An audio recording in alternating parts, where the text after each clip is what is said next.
ముందు భాగంలో మనం అడవిలో తపస్సు చేస్తున్న శరధ్వంతుడికి కృపి జన్మించడం, వేట నిమిత్తం అడవికి వచ్చిన శంతన మహారాజు అక్కడ ఆ పసిబిడ్డలను చూసి వారిని తనతో తీసుకువెళ్లి పెంచుకోవడం. ఈ విషయం శరధ్వంతుడికి తెలిసి హస్తినాపురానికి వచ్చి కృపుడిని తనతో తీసుకువెళ్లి ధనుర్విద్య నేర్పించి తిరిగి శంతన మహారాజుకి అప్పగించడం, భీష్ముడు కృపాచార్యుడిని కురు రాజకుమారులకు గురువుగా నియమించడం వంటి విషయాల గురించి తెలుసుకున్నాం. పాండవులు, కౌరవులు కృపాచార్యుని వద్ద విద్యాభ్యాసం చేస్తున్నారు. అయితే ఒకసారి కురు రాకుమారులందరూ ఆడుకుంటున్న సమయంలో వాళ్ళు ఆడుకుంటున్న బంతి పక్కనే ఉన్న బావిలో పడింది. బావి బాగా లోతుగా ఉండటంతో రాకుమారులందరూ ఎంత ప్రయత్నించినా ఆ బంతిని బయటకు తీయలేకపోయారు. దానితో వారందరూ నిస్సహాయంగా ఆ బావి దగ్గరే నిలబడి నీటిలో ఉన్న బంతిని చూస్తున్నారు. ఇంతలో రాకుమారుల వెనుక నుంచి వేగంగా ఒక బాణం వచ్చి బావిలో ఉన్న బంతికి గుచ్చుకుంది. వెంటనే రాకుమారులందరూ ఆ బాణం వేసింది ఎవరా అని వెనక్కు తిరిగి చూశారు. అక్కడ వారికి ధనస్సుకి బాణం ఎక్కుబెట్టి వదలడానికి సిద్ధంగా ఉన్న బ్రహ్మ తేజస్సుతో ఒక బ్రాహ్మణుడు కనిపించాడు. అతడే భరద్వాజ మహాముని కుమారుడు, పరశురాముని శిష్యుడు ద్రోణాచార్యుడు. మనం కథలో కొద్దిగా ముందుకు వెళితే భరద్వాజ మహాముని గంగా తీరాన తీవ్ర తపస్సు చేస్తున్నాడు. సరిగ్గా అప్పుడే అతని కంటికి ఘృతుచి అనే స్వర్గలోకపు అప్సరస గంగానదిలో జలకాలాడుతూ కనబడింది. ఆమెను చూసిన భరద్వాజుడి మనసులో కామకోరికలు మొదలై ఆ క్షణమే భరద్వాజుడికి వీర్యస్ఖలనం అయ్యింది. వెంటనే భరద్వాజుడు ఆ వీర్యాన్ని సేకరించి ఒక కలశంలో భద్రపరిచాడు. కొంతకాలానికి ఆ కలశం నుంచి శుక్రుని అంశలో ద్రోణుడు జన్మించాడు. ఇదిలా ఉండగా భరద్వాజుని స్నేహితుడైన ప్రశతుడు పాంచాల రాజ్యాన్ని పరిపాలిస్తున్నాడు. అతడు కూడా రాజ్యాన్ని వదిలి అడవులకు వెళ్లి ఘోరమైన తపస్సు చేస్తున్నాడు. తపస్సు చేస్తున్న ప్రశతుడికి అడవిలో ఒకసారి మేనక అనే అప్సరస కనబడింది. ఆమెను చూసిన ప్రశతుడికి వీర్యపతనమయ్యింది. అది చూసి ఒక్క క్షణం నిర్ఘాంతపోయిన ప్రశతుడు కింద పడిన వీర్యాన్ని తన కాలితో కప్పేశాడు. వెంటనే ఆ వీర్యం నుంచి ఒక పసిపిల్లవాడు జన్మించాడు. అతడే ద్రుపదుడు. ప్రశతుడు ఆ బాలుడిని తన మిత్రుడైన భరద్వాజుని ఆశ్రమంలో విడిచిపెట్టి తిరిగి పాంచాల దేశానికి వెళ్లిపోయాడు. అప్పటి నుండి ద్రోణుడు, ద్రుపదుడు ఇద్దరూ కలిసి భరద్వాజుని ఆశ్రమంలోనే విద్యాభ్యాసం చేస్తున్నారు. ఇద్దరూ భరద్వాజుని దగ్గరే విలువిద్య నేర్చుకున్నారు. విద్యాభ్యాసం పూర్తయిన తరువాత ద్రుపదుడు పాంచాల దేశం వెళ్లిపోయాడు. కాని ద్రోణుడు అగ్నివేశ్యుడు అనే మహాముని వద్ద ధనుర్విద్యను అభ్యసించాడు. ద్రోణుడికి పెళ్లి వయసు రావడంతో భరద్వాజముని కృపాచార్యుడి చెల్లెలు అయిన కృపిని ద్రోణాచార్యుడికి ఇచ్చి వివాహం జరిపించాడు. పెళ్లైన సంవత్సరానికి వారిరువురికి ఒక బిడ్డ జన్మించాడు. అతడే అశ్వత్థామ. అయితే ఒకసారి పరశురామ ప్రభు తన దగ్గర ఉన్న ధనాన్నంతటినీ బ్రాహ్మణులకు దానం చేస్తున్నాడని తెలిసి ద్రోణాచార్యుడు కూడా అక్కడకు వెళ్ళాడు. అక్కడ దానం స్వీకరించడానికి వచ్చిన వారందరూ ఒక వరుసలో నిలబడి ముందుకు నడుస్తున్నారు. పరశురాముడు అక్కడికి వచ్చిన వారందరికీ వచ్చినట్టు తన దగ్గర ఉన్న ధనం, బంగారం దానం చేస్తున్నాడు. ద్రోణాచార్యుడు కూడా ఆ వరుసలో నిలబడి ముందుకు నడుస్తున్నాడు. ఇంతలో ద్రోణాచార్యుడి వంతు వచ్చింది. కాని పరశురాముడి దగ్గర ఇవ్వడానికి ఏమీ మిగలలేదు. తన దగ్గర ఉన్న ధనం మొత్తం అప్పటికే దానం చేసేశాడు. అప్పుడు పరశురాముడు తన ముందు దానం కోసం నిలబడి ఉన్న ద్రోణాచార్యుడి వైపు చూస్తూ, బ్రాహ్మణోత్తమ, నా దగ్గర ఉన్న ధనం మొత్తం దానం చేసేశాను. ఇక నా దగ్గర ఉన్నదల్లా నేను సాధించిన అస్త్రశస్త్రాలు మాత్రమే అని అన్నాడు. దానికి ద్రోణాచార్యుడు, అయితే ఆ అస్త్రశస్త్రాలనే నాకు దానంగా ఇవ్వండి అని కోరాడు. దానికి పరశురాముడు అంగీకరించి ద్రోణాచార్యుడిని తన శిష్యుడిగా స్వీకరించి అనేక శక్తివంతమైన అస్త్రశస్త్రాలను ప్రయోగించడం, ఉపసంహరించడం నేర్పించాడు. పరశురాముడి వద్ద విద్యాభ్యాసం పూర్తి చేసిన ద్రోణాచార్యుడు ఓసారి తన చిన్ననాటి మిత్రుడైన ద్రుపదుడి రాజభవనానికి వెళ్ళాడు. అక్కడ ద్రుపదుడిని చూసి, ఎలా ఉన్నావు మిత్రమా అని ఆప్యాయంగా పలకరించాడు. కాని అది ద్రుపదుడికి నచ్చలేదు. వెంటనే ద్రుపదుడు, ఏంటి, ఏమన్నావు? మిత్రుడా? నేనా? నీకా? మిత్రత్వమైనా శత్రుత్వమైనా సరి సమానులకి చెల్లుతుంది. నీ స్థాయి ఎక్కడా, నా స్థాయి ఎక్కడా? నువ్వేమో పేద బ్రాహ్మణుడవి, నేనేమో ఒక రాజ్యానికి మహారాజుని. నీకు నాకు స్నేహం ఎలా కుదురుతుంది? నోరు మూసుకొని ఇక్కడి నుంచి వెళ్ళిపో అని గర్వంగా మాట్లాడాడు. ద్రుపదుడి మాటలకు ద్రోణుడి మనస్సు మొక్కలయ్యింది. ఆ అవమానాన్ని భరించలేకపోయాడు. ఇక ఒక్క నిమిషం కూడా అక్కడ ఉండలేక తన భార్య బిడ్డలను తీసుకుని హస్తినాపురానికి బయలుదేరాడు. హస్తినాపురానికి చేరుకున్న ద్రోణుడు అక్కడ కురురాకుమారులు బావిలో పడిన బంతిని బయటకు తీయలేక నిస్సహాయంగా ఉండటం చూశాడు. వెంటనే ద్రోణుడు తన ధనుర్విద్య నైపుణ్యాన్ని ప్రదర్శించడం మొదలుపెట్టాడు. తన ధనస్సుకి ధనుర్బాణాలను జోడించి అత్యంత వేగంగా వాటిని వదులుతూ ముందుకి నడుస్తున్నాడు. ద్రోణుడు వేస్తున్న బాణాలు వరుసగా వచ్చి బావిలోని బంతికి గుచ్చుకున్న బాణం వెనుక ఒకదానికి వెనుక మరొకటి అంటుకొని ఒక తాడులా మారి బావి పై వరకు వచ్చాయి. అప్పుడు ద్రోణాచార్యుడు ఆ బావి దగ్గరకు వచ్చి ఆ బాణాల తాడును పైకి లాగి దానికి అంటుకొని ఉన్న ఆ బంతిని తీసి కురురాకుమారులకు అందించాడు. ద్రోణాచార్యుడి ధనుర్విద్యా నైపుణ్యాన్ని చూసి ముగ్ధులైన రాకుమారులు వెంటనే అంతఃపురానికి వెళ్లి భీష్ముడితో జరిగిన విషయమంతా చెప్పారు. అది విన్న భీష్ముడు వెంటనే ద్రోణుడి దగ్గరకు వెళ్లి, ఎవరు మీరు, ఎక్కడి నుంచి వచ్చారు అని అడిగాడు. దానికి ద్రోణాచార్యుడు, మహాశయ, నా పేరు ద్రోణుడు, మహాముని భరద్వాజుడి పుత్రుడను. అగ్నివేశ్యుడి వద్ద విలువిద్య నేర్చుకున్నాను. మహావీరుడు పరశురాముడు దగ్గర శిష్యరికం చేశాను. నా ప్రాణ స్నేహితుడు పాంచాల దేశ నరేషుడు ద్రుపదుడు. నా పేదరికం కారణంగా అతను నన్ను తీవ్రంగా అవమానించాడు. నేను తలచుకుంటే అతడిని అక్కడే వధించి ఆ రాజ్యాన్ని నా కైవసం చేసుకునేవాడిని. కాని నాకు అది ఇష్టం లేక అక్కడి నుంచి వచ్చేశాను అని చెప్పాడు. అది విన్న భీష్ముడు వెంటనే తన పాదచరులతో బోలెడంత ధనాన్ని బంగారాన్ని తెప్పించి ద్రోణుడికి ఇచ్చాడు. ఆ తరువాత ద్రోణుడి వైపు చూస్తూ, మీలాంటి ఉత్తములకు ఇటువంటి దుస్థితి ఏర్పడం బాధాకరం అని చెప్పి పక్కనే నిలబడ్డ కురురాకుమారులను ద్రోణుడికి చూపిస్తూ, వీరు ఈ హస్తినాపుర మహాసామ్రాజ్యానికి భవిష్యత్తు. వీరికి మీరు గురువుగా వ్యవహరించి మార్గనిర్దేశం చేయాలి అని కోరాడు. దానికి ద్రోణుడు అంగీకరించి కురురాకుమారుల వైపు తిరిగి చూస్తూ, మీరు నా దగ్గర విద్యాభ్యాసం పూర్తి చేసిన తరువాత నా కోరికను మీలో ఎవరు తీరుస్తారు అని అడిగాడు. దానికి కురురాకుమారులందరూ అయోమయంగా ఒకరివైపు ఒకరు చూసుకుంటున్నారు.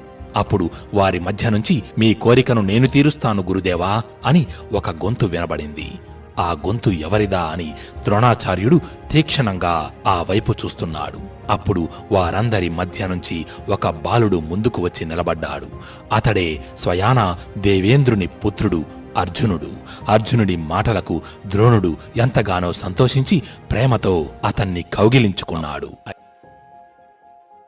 అయితే ద్రోణుడు ముందుగా తన శిష్యుల యొక్క శక్తి సామర్థ్యాలను, అలాగే వారిలో ఎవరెవరు ఏ ఏ విద్యలలో ప్రావీణ్యం పొందగలరో తెలుసుకోవడం కోసం వారికి ఓ పరీక్ష పెట్టాలి అనుకున్నాడు. వెంటనే కురురాకుమారులు అందరినీ పిలిచి చెక్కతో ఒక పక్షి బొమ్మను తయారు చేసి ఆ బొమ్మను వాళ్ళు నిలబడ్డ నేలకు 100 అడుగుల దూరంలో ఉన్న ఒక చెట్టు కొమ్మపై ఉంచాడు. తరువాత రాకుమారులు అందరివైపు చూస్తూ ముందుగా వారందరిలో పెద్దవాడైన యుధిష్ఠరుడిని ముందుకు రమ్మని పిలిచాడు.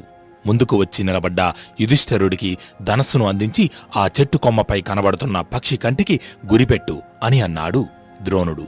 ద్రోణుడు చెప్పినట్టుగానే యుధిష్ఠరుడు ధనస్సుని ఎక్కుపెట్టి పక్షి కంటికి బాణం గురిపెట్టి ఉంచాడు.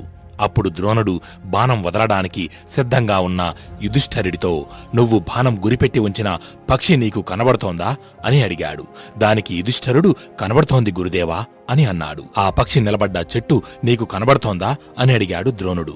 కనబడుతోంది గురుదేవా అని సమాధానమిచ్చాడు యుధిష్ఠరుడు. చివరిగా, నీకు నేను నీ తమ్ముళ్ళు కనబడుతున్నామా అని అడిగాడు ద్రోణుడు. కనబడుతున్నారు గురుదేవా అని సమాధానమిచ్చాడు యుధిష్ఠరుడు. యుధిష్ఠరుడు చెప్పిన మాటలన్నీ విన్న ద్రోణుడు, నీ దృష్టి చెదిరింది, నీవు దీనిని కొట్టలేవు అని అన్నాడు. యుధిష్ఠరుడు తన బాణాన్ని వదిలాడు. ద్రోణుడు చెప్పినట్టుగానే యుధిష్ఠరుడు వేసిన ఆ బాణం చెట్టు కొమ్మపై ఉన్న పక్షికి పక్కనుంచి వెళ్లిపోయింది. తరువాత ద్రోణుడు మిగిలిన రాకుమారులు అందరినీ పిలిచి అలాగే ప్రశ్నించాడు. వారందరూ పక్షితో పాటు మిగిలినవన్నీ కనిపిస్తున్నాయని సమాధానమిచ్చాడు. ఇక అర్జునుడి వంతు వచ్చింది. ద్రోణుడు అందరినీ అడిగినట్టుగానే అర్జునుడిని కూడా, నీకు ఆ పక్షి కనబడుతోందా అర్జునా అని అడిగాడు. దానికి అర్జునుడు, లేదు గురుదేవా అని సమాధానమిచ్చాడు. మరి ఆ పక్షి నిలబడ్డ చెట్టు నీకు కనబడుతోందా అని అడిగాడు. అర్జునుడు, లేదు గురుదేవా. చివరిగా, నేను నీ సోదరులు కనబడుతున్నామా అని అడిగిన ద్రోణుడికి సమాధానంగా అర్జునుడు, నాకు పక్షి కన్ను తప్ప మరేమీ కనబడటం లేదు గురుదేవా అని అన్నాడు. వెంటనే ద్రోణుడు, అయితే ఛేదించు నీ లక్ష్యాన్ని అని అన్నాడు. అర్జునుడు తన బాణం వదిలాడు. అర్జునుడి ధనస్సు నుంచి వెలువడిన ఆ బాణం అత్యంత వేగంగా దూసుకువెళ్లి చెట్టు కొమ్మపై ఉన్న ఆ పక్షి కంటిని చీల్చుకుంటూ అవతలి వైపుకు వెళ్లిపోయింది. అది చూసిన ద్రోణుడు ఆనందంతో అర్జునుడి వైపు చూస్తూ, అమోఘం పుత్ర, ఎప్పుడైతే మనిషి యొక్క మనసు అతడి లక్ష్యం మీద కాకుండా ఇతర విషయాల మీదకు మరలుతుందో ఆ క్షణమే అతడి గురి చెదిరిపోతుంది అని చెప్పి అర్జునుడి ఏకాగ్రతకు, లక్ష్య ఛేదనకు ద్రోణుడు ఎంతో సంతోషించాడు. కురు రాకుమారులందరూ ద్రోణుడి వద్ద విద్యాభ్యాసం చేస్తున్నారు. కాని ద్రోణాచార్యుడి పుత్రుడైన అశ్వత్థామకు అర్జునుడు తనకంటే ధనుర్విద్యలో ప్రావీణ్యం సంపాదిస్తున్నాడని అసూయ. అందుకని చీకటిలో బాణాలు వేసే విద్యను అర్జునుడు నేర్చుకోకూడదనుకున్నాడు అశ్వత్థామ. అందుకోసం వంటవాడిని పిలిపించి అర్జునుడికి చీకటిలో ఎప్పుడూ భోజనం పెట్టకు అని ఆదేశించాడు. అయితే ఓసారి అర్జునుడు భోజనం చేస్తున్న సమయంలో బలంగా గాలి వీచడంతో అర్జునుడి ముందున్న దీపం ఆరిపోయింది. దానితో అర్జునుడు ఆ చీకటిలోనే యథావిధిగా భోజనం చేసేస్తున్నాడు. అప్పుడే అర్జునుడికి మనసులో ఓ ఆలోచన మెదిలింది. చీకటిలో భోజనం చేస్తున్నట్టే చీకటిలో కూడా బాణాలు వేయొచ్చు కదా అని. అప్పటినుంచి అర్జునుడు చీకటిలో కూడా బాణాలు వేయడం ఆరంభించాడు. ఓ రోజు రాత్రి ద్రోణుడు నిద్రపోతున్న సమయంలో అతడి చెవులకు జుమ్ జుమ్ అంటూ ఏవో శబ్దాలు వినబడ్డాయి. అవి విన్న ద్రోణుడు వెంటనే మంచం మీది నుంచి లేచి బయటకు వెళ్లి చూశాడు. అక్కడ ద్రోణుడికి అర్జునుడు చీకటిలో బాణాలు వేయడం సాధన చేస్తూ కనబడ్డాయి. ద్రోణుడికి వినిపించిన ఆ శబ్దాలు అర్జునుడి ధనస్సు నుంచి వదులుతున్న బాణాల యొక్క అల్లేతాడు శబ్దాలు. ధనుర్విద్యపై అర్జునుడికి ఉన్న ఆ శక్తి, అలాగే అతడి దృఢ సంకల్పం చూసి ద్రోణుడు సంతోషపడి అర్జునుడి వైపు చూస్తూ, నువ్వు నా శిష్యులందరిలో కల్లా ప్రియ శిష్యుడవు. నిన్ను ఈ విశ్వంలోనే అందరికన్నా గొప్ప ధనుర్ధారిని చేస్తాను అని చెప్పి తను పరశురాముడి దగ్గర నేర్చుకున్న అనేక దివ్యాస్త్రాలను అర్జునుడికి నేర్పించాడు. ద్రోణుడి పేరు ప్రఖ్యాతలు నలుదిశలా వ్యాపించాయి. దేశ దేశాల నుంచి రాకుమారులు, యువరాజులు ద్రోణుడి వద్ద విలువిద్య నేర్చుకోవడానికి వస్తున్నారు. అలాగే ద్రోణుడి కీర్తి విని హిరణ్యధన్వుడు అనే ఎరుకల రాజు కొడుకైన ఏకలవ్యుడు ఆయన వద్దకు వచ్చి తనకు ధనుర్విద్య నేర్పమని కోరాడు. కాని ఏకలవ్యుడు ఎరుకలవాడన్న కారణంతో ద్రోణుడు దానికి నిరాకరించాడు. దాంతో ఏకలవ్యుడు అడవులకు వెళ్లిపోయాడు. ఇలా కొంతకాలం గడిచింది. ఓ రోజు పాండవులు, కౌరవులు వేట నిమిత్తం సమీపంలో ఉన్న అడవికి వెళ్లారు. అక్కడికి వెళ్ళాక పాండవులకు చెందిన ఒక కుక్క తప్పించుకుని అడవిలోకి వెళ్లిపోయింది. పాండవుల దగ్గర నుంచి పారిపోయిన ఆ కుక్క అడవిలోని ఓ ప్రదేశంలో ఆగి గట్టిగా అరవసాగింది. ఆ అరుపులు విని పాండవులు అక్కడికి చేరుకున్నారు. ఆ కుక్కని తమతో తీసుకువెళ్దామని ముందుకు వెళ్తుంటే ఇంతలో ఎక్కడి నుంచో 7 బాణాలు వచ్చి ఆ కుక్క కంఠంలో దిగబడ్డాయి. అది చూసి పాండవులు ఆశ్చర్యపోయారు. కేవలం కుక్క అరుస్తున్న శబ్దం విని లక్ష్యాన్ని ఛేదించిన ఆ ధనుర్ధారి ఎవరా అని ఆ బాణాలు వచ్చిన దిక్కువైపు నడుస్తూ వాటిని వేసిన వ్యక్తిని వెతుక్కుంటూ పాండవులు ముందుకు వెళ్లారు. అక్కడ ఓ చోట పాండవులకు మట్టి విగ్రహం ఒకటి కనబడింది. అది చూసి వారు ఆశ్చర్యపోయారు. ఎందుకంటే ఆ విగ్రహం ఎవరిదో కాదు, స్వయాన వాళ్ల గురువైన ద్రోణాచార్యుడిది. ఇంతలో ఏవో అడుగుల చప్పుళ్లు వినబడి పక్కకు తిరిగి చూశారు. అక్కడ వారి కంటికి జింక చర్మాన్ని నడుముకు కట్టుకుని ధనుర్బాణాలను చేత్తో పట్టుకుని ఓ యువకుడు కనిపించాడు. వెంటనే పాండవులు అతడిని, ఎవరు నువ్వు? విలువిద్యలో నీ గురువు ఎవరు అని అడిగారు. దానికి ఆ యువకుడు, నా పేరు ఏకలవ్యుడు, నేను ఎరుకల రాజు కుమారుడను, నా గురువు ఈయనే అని చెప్పి అక్కడే ఉన్న ద్రోణాచార్యుడి విగ్రహం వైపు చూపించాడు. ద్రోణుడు ఏకలవ్యునికి ధనుర్విద్య నేర్పించడానికి నిరాకరించిన తరువాత ఏకలవ్యుడు అక్కడి నుంచి అడవికి తిరిగి వచ్చేశాడు. తరువాత మట్టితో ద్రోణుడి విగ్రహాన్ని తయారు చేసుకుని ఆ విగ్రహాన్నే తన గురువుగా భావించి ధనుర్విద్యను సాధన చేశాడు. ఏకలవ్యుడి మాటలు విన్న కురు రాకుమారులు తిరిగి ద్రోణాచార్యుడి దగ్గరకు వెళ్లి జరిగిన విషయాన్నంతా చెప్పారు. కాని గురువుని ఎదురుగా పెట్టుకుని అనుక్షణం సాధన చేస్తున్న అర్జునుడి కన్నా ఒక మట్టి విగ్రహాన్ని ముందు పెట్టుకుని ధనుర్విద్యలో అంతటి ప్రావీణ్యాన్ని సాధించిన ఏకలవ్యుడిని చూసి అర్జునుడు భరించలేకపోయాడు. ద్రోణుడిని ఒంటరిగా కలుసుకుని, గురుదేవా, నేను తమరి యొక్క ప్రియ శిష్యుడినని చెప్పారు. నాకు అన్ని విద్యలు నేర్పించాను అని చెప్పారు. కాని ఆ ఏకలవ్యుడు మీ ప్రియ శిష్యుడు అంట కదా, అతడికి నాకంటే విలువిద్యలో నైపుణ్యం ఎక్కువ అంట కదా అని అడిగాడు. అది విన్న ద్రోణుడికి ఏమీ అర్థం కాక అర్జునుడిని తీసుకుని ఏకలవ్యుడు ఉన్న ప్రదేశానికి వెళ్ళాడు. ద్రోణుడిని చూసిన ఏకలవ్యుడు ఎదురు వచ్చి ఆయనకు ప్రణామం చేశాడు. ఏకలవ్యుడిని చూసిన ద్రోణుడు ఎవరు నువ్వు అని అడిగాడు. దానికి ఏకలవ్యుడు నేను మీ శిష్యుడను గురుదేవా అని అన్నాడు. దానికి ద్రోణుడు అసత్యం, నేను నీకు ఎన్నడూ విద్య నేర్పలేదు అని అన్నాడు. అప్పుడు ఏకలవ్యుడు లేదు గురుదేవా, నేను మీ విగ్రహాన్నే గురువుగా భావించి సాధన చేశాను అని అన్నాడు. దానికి ద్రోణుడు కేవలం విగ్రహం ముందు సాధన చేసి ధనుర్విద్యలో ఇంతటి ప్రావీణ్యాన్ని సంపాదించావా, అద్భుతం అంటూ ఏకలవ్యుడిని ప్రేమగా దగ్గరకు తీసుకుందామనుకునే లోపు పక్కనే ఏకలవ్యుడి ధనుర్విద్యా నైపుణ్యాన్ని చూసి తన ఆత్మస్థైర్యాన్ని కోల్పోయి నిస్సహాయంగా నిలుచున్న అర్జునుణ్ణి చూసి ఆగిపోయాడు. ఇంతలో నిన్ను ఈ విశ్వంలో గొప్ప ధనుర్ధారిని చేస్తాను అని అర్జునుడికి ఇచ్చిన మాట గుర్తుకు వచ్చింది. దాంతో ఏకలవ్యుడి వైపు చూస్తూ నేను నీ గురువుని అంటున్నావు, మరి నీ గురువుకి గురుదక్షిణ చెల్లించవా అని కోరాడు. అప్పుడు ఏకలవ్యుడు ద్రోణుడి వైపు చూస్తూ గురుదేవా, ఇది నా దేహం, ఇది నా ధనం, వీరు నా సేవకులు, మీకు ఏం కావాలో కోరుకోండి అని అన్నాడు. దానికి ద్రోణుడు నీ కుడి చేతి బ్రొటనివేలు నాకు గురుదక్షిణగా కావాలి అని అన్నాడు. ద్రోణుడి మాటలు విన్న ఏకలవ్యుడు మరో క్షణం ఆలోచించకుండా ఆ క్షణమే కత్తి తీసి తన కుడి చేతి బొటనవేలును కోసి ద్రోణుడికి ఇచ్చాడు. బొటనవేలు లేనందువలన ఇక ఏకలవ్యుడు బాణాలు వెయ్యలేడు. తను ఇన్నాళ్లు కష్టపడి చేసిన సాధన, నేర్చిన విద్యకు విలువ లేకుండా పోయింది. ఏకలవ్యుడి బొటనవేలు తన కారణంగానే పోయిందని అర్జునుడు బాధపడినా ఇక తనని మించిన ధనుర్ధారి లేడని మనసులో చిన్న ఆనందం. సరిగ్గా అప్పుడే వారందరి వెనుక నుంచి ఒక బాణం అత్యంత వేగంగా దూసుకువచ్చి అర్జునుడి కాళ్ల ముందు గుచ్చుకుంది. వెంటనే అర్జునుడితో సహా మిగిలిన వారందరూ ఆ బాణం వేసింది ఎవరా అని వెనక్కు తిరిగి చూశారు. అక్కడ సహజ కవచ కుండలాలను ధరించి సూర్య తేజస్సుతో ప్రకాశిస్తూ ధనస్సును చేతధరించి కర్ణుడు నిలబడి ఉన్నాడు. అయితే ఏకలవ్యుడిని ద్రోణుడు గురుదక్షిణగా బ్రొటనవేలును ఇమ్మని అడగడానికి ముఖ్య కారణం ఏమిటంటే ఏకలవ్యుడు జరాసంధుడు పరిపాలిస్తున్న మగధ రాజ్యానికి చెందినవాడు. హస్తినాపురానికి మగధ రాజ్యానికి మధ్య వైరం ఉంది. ఏకలవ్యుడు గొప్ప ధనుర్ధారి అయితే ఎప్పటికైనా హస్తినాపురానికి ప్రమాదకరం. హస్తినాపుర రాజగురువుగా రాజ్యాన్ని ఆపద నుంచి రక్షించడం ద్రోణుడి కర్తవ్యం. అందువలనే ద్రోణుడు ఏకలవ్యుడి బ్రొటనవేలును గురుదక్షిణగా కోరాడు. అర్జునుడు కూడా ఏకలవ్యుడికి జరిగిన అన్యాయానికి చింతించి ఒకవేళ ఏకలవ్యుడికి బ్రొటనవేలు ఉండి ఉంటే నాకంటే గొప్ప ధనుర్ధారి అవుతాడా అన్న ఆలోచనతో తీవ్ర సాధన చేసి ఎడమ చేత్తో కూడా బాణాలను వేయడం నేర్చుకున్నాడు. మహాభారతం మొత్తంలో ఎడమ చేత్తో బాణాలు వేయగల సమర్థుడు అర్జునుడొక్కడే.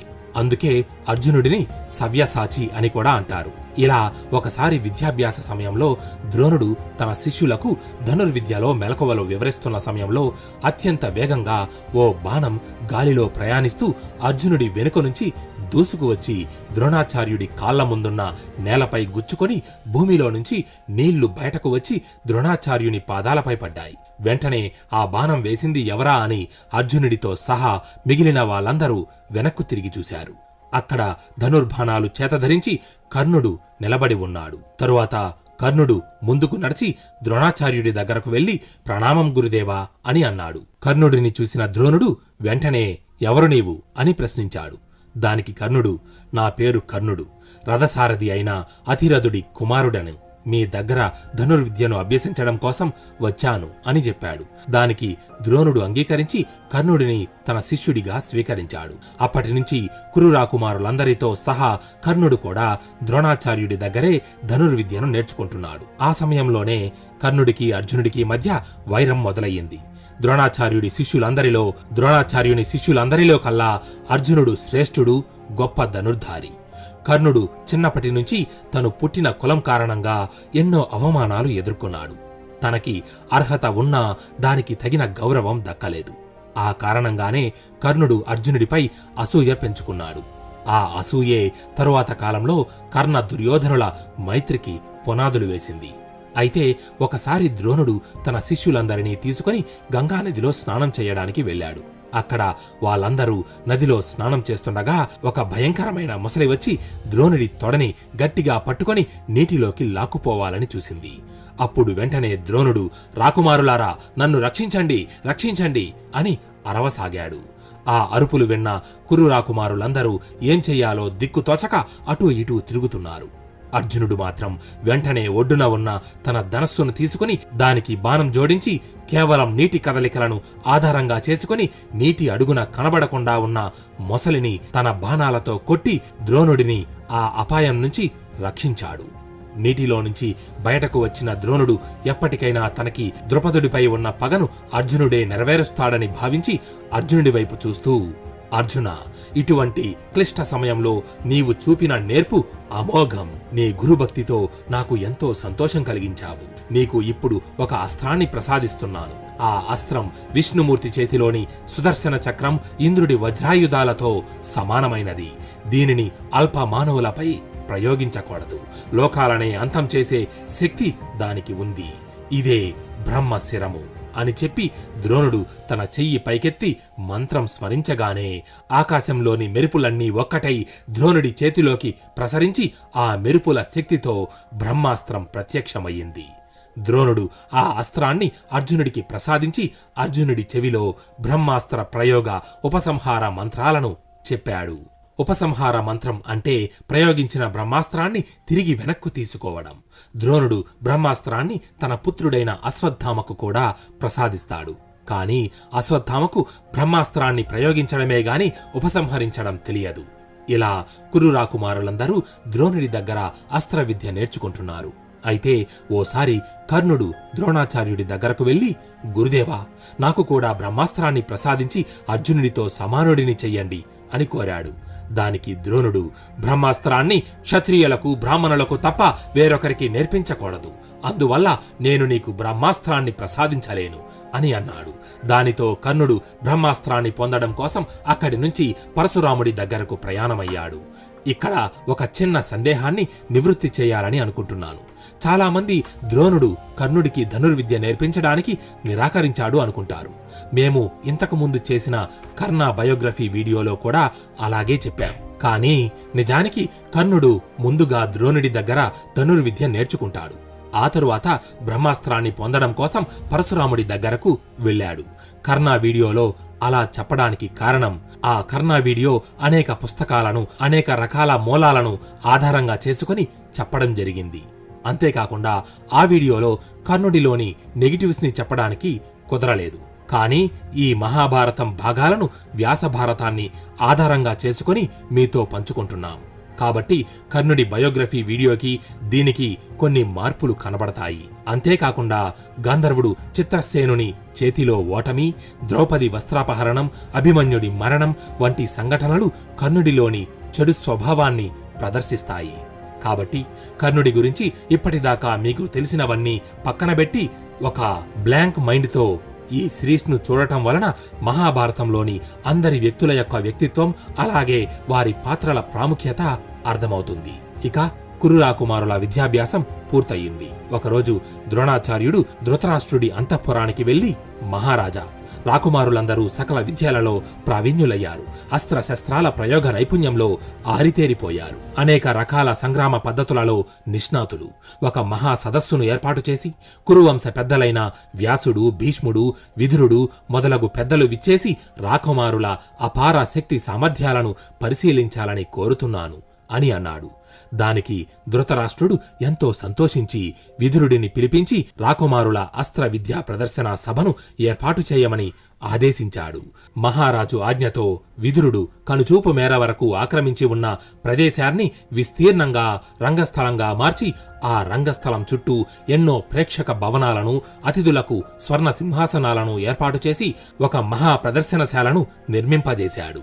అస్త్ర విద్యా ప్రదర్శనకు ధృతరాష్ట్రుడు, గాంధారి విచ్చేసి వారి సింహాసనాలలో కూర్చున్నారు.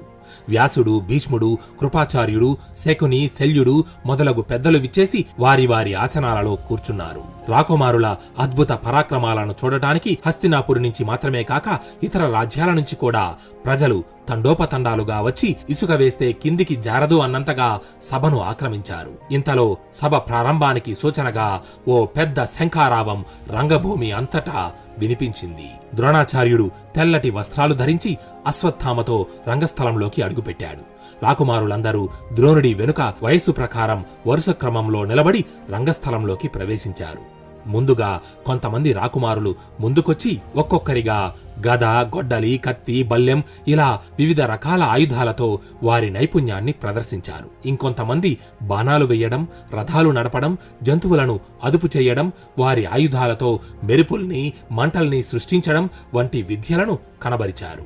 తరువాత భీముడు, దుర్యోధనుడు రంగస్థలంలోకి ప్రవేశించి గదాయుద్ధం చేయడం ప్రారంభించారు.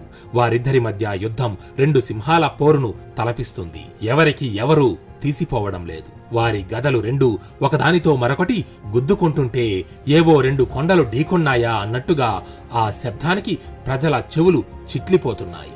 వారి పాదాల తాకిడికి భూమి దద్దరిల్లిపోతోంది.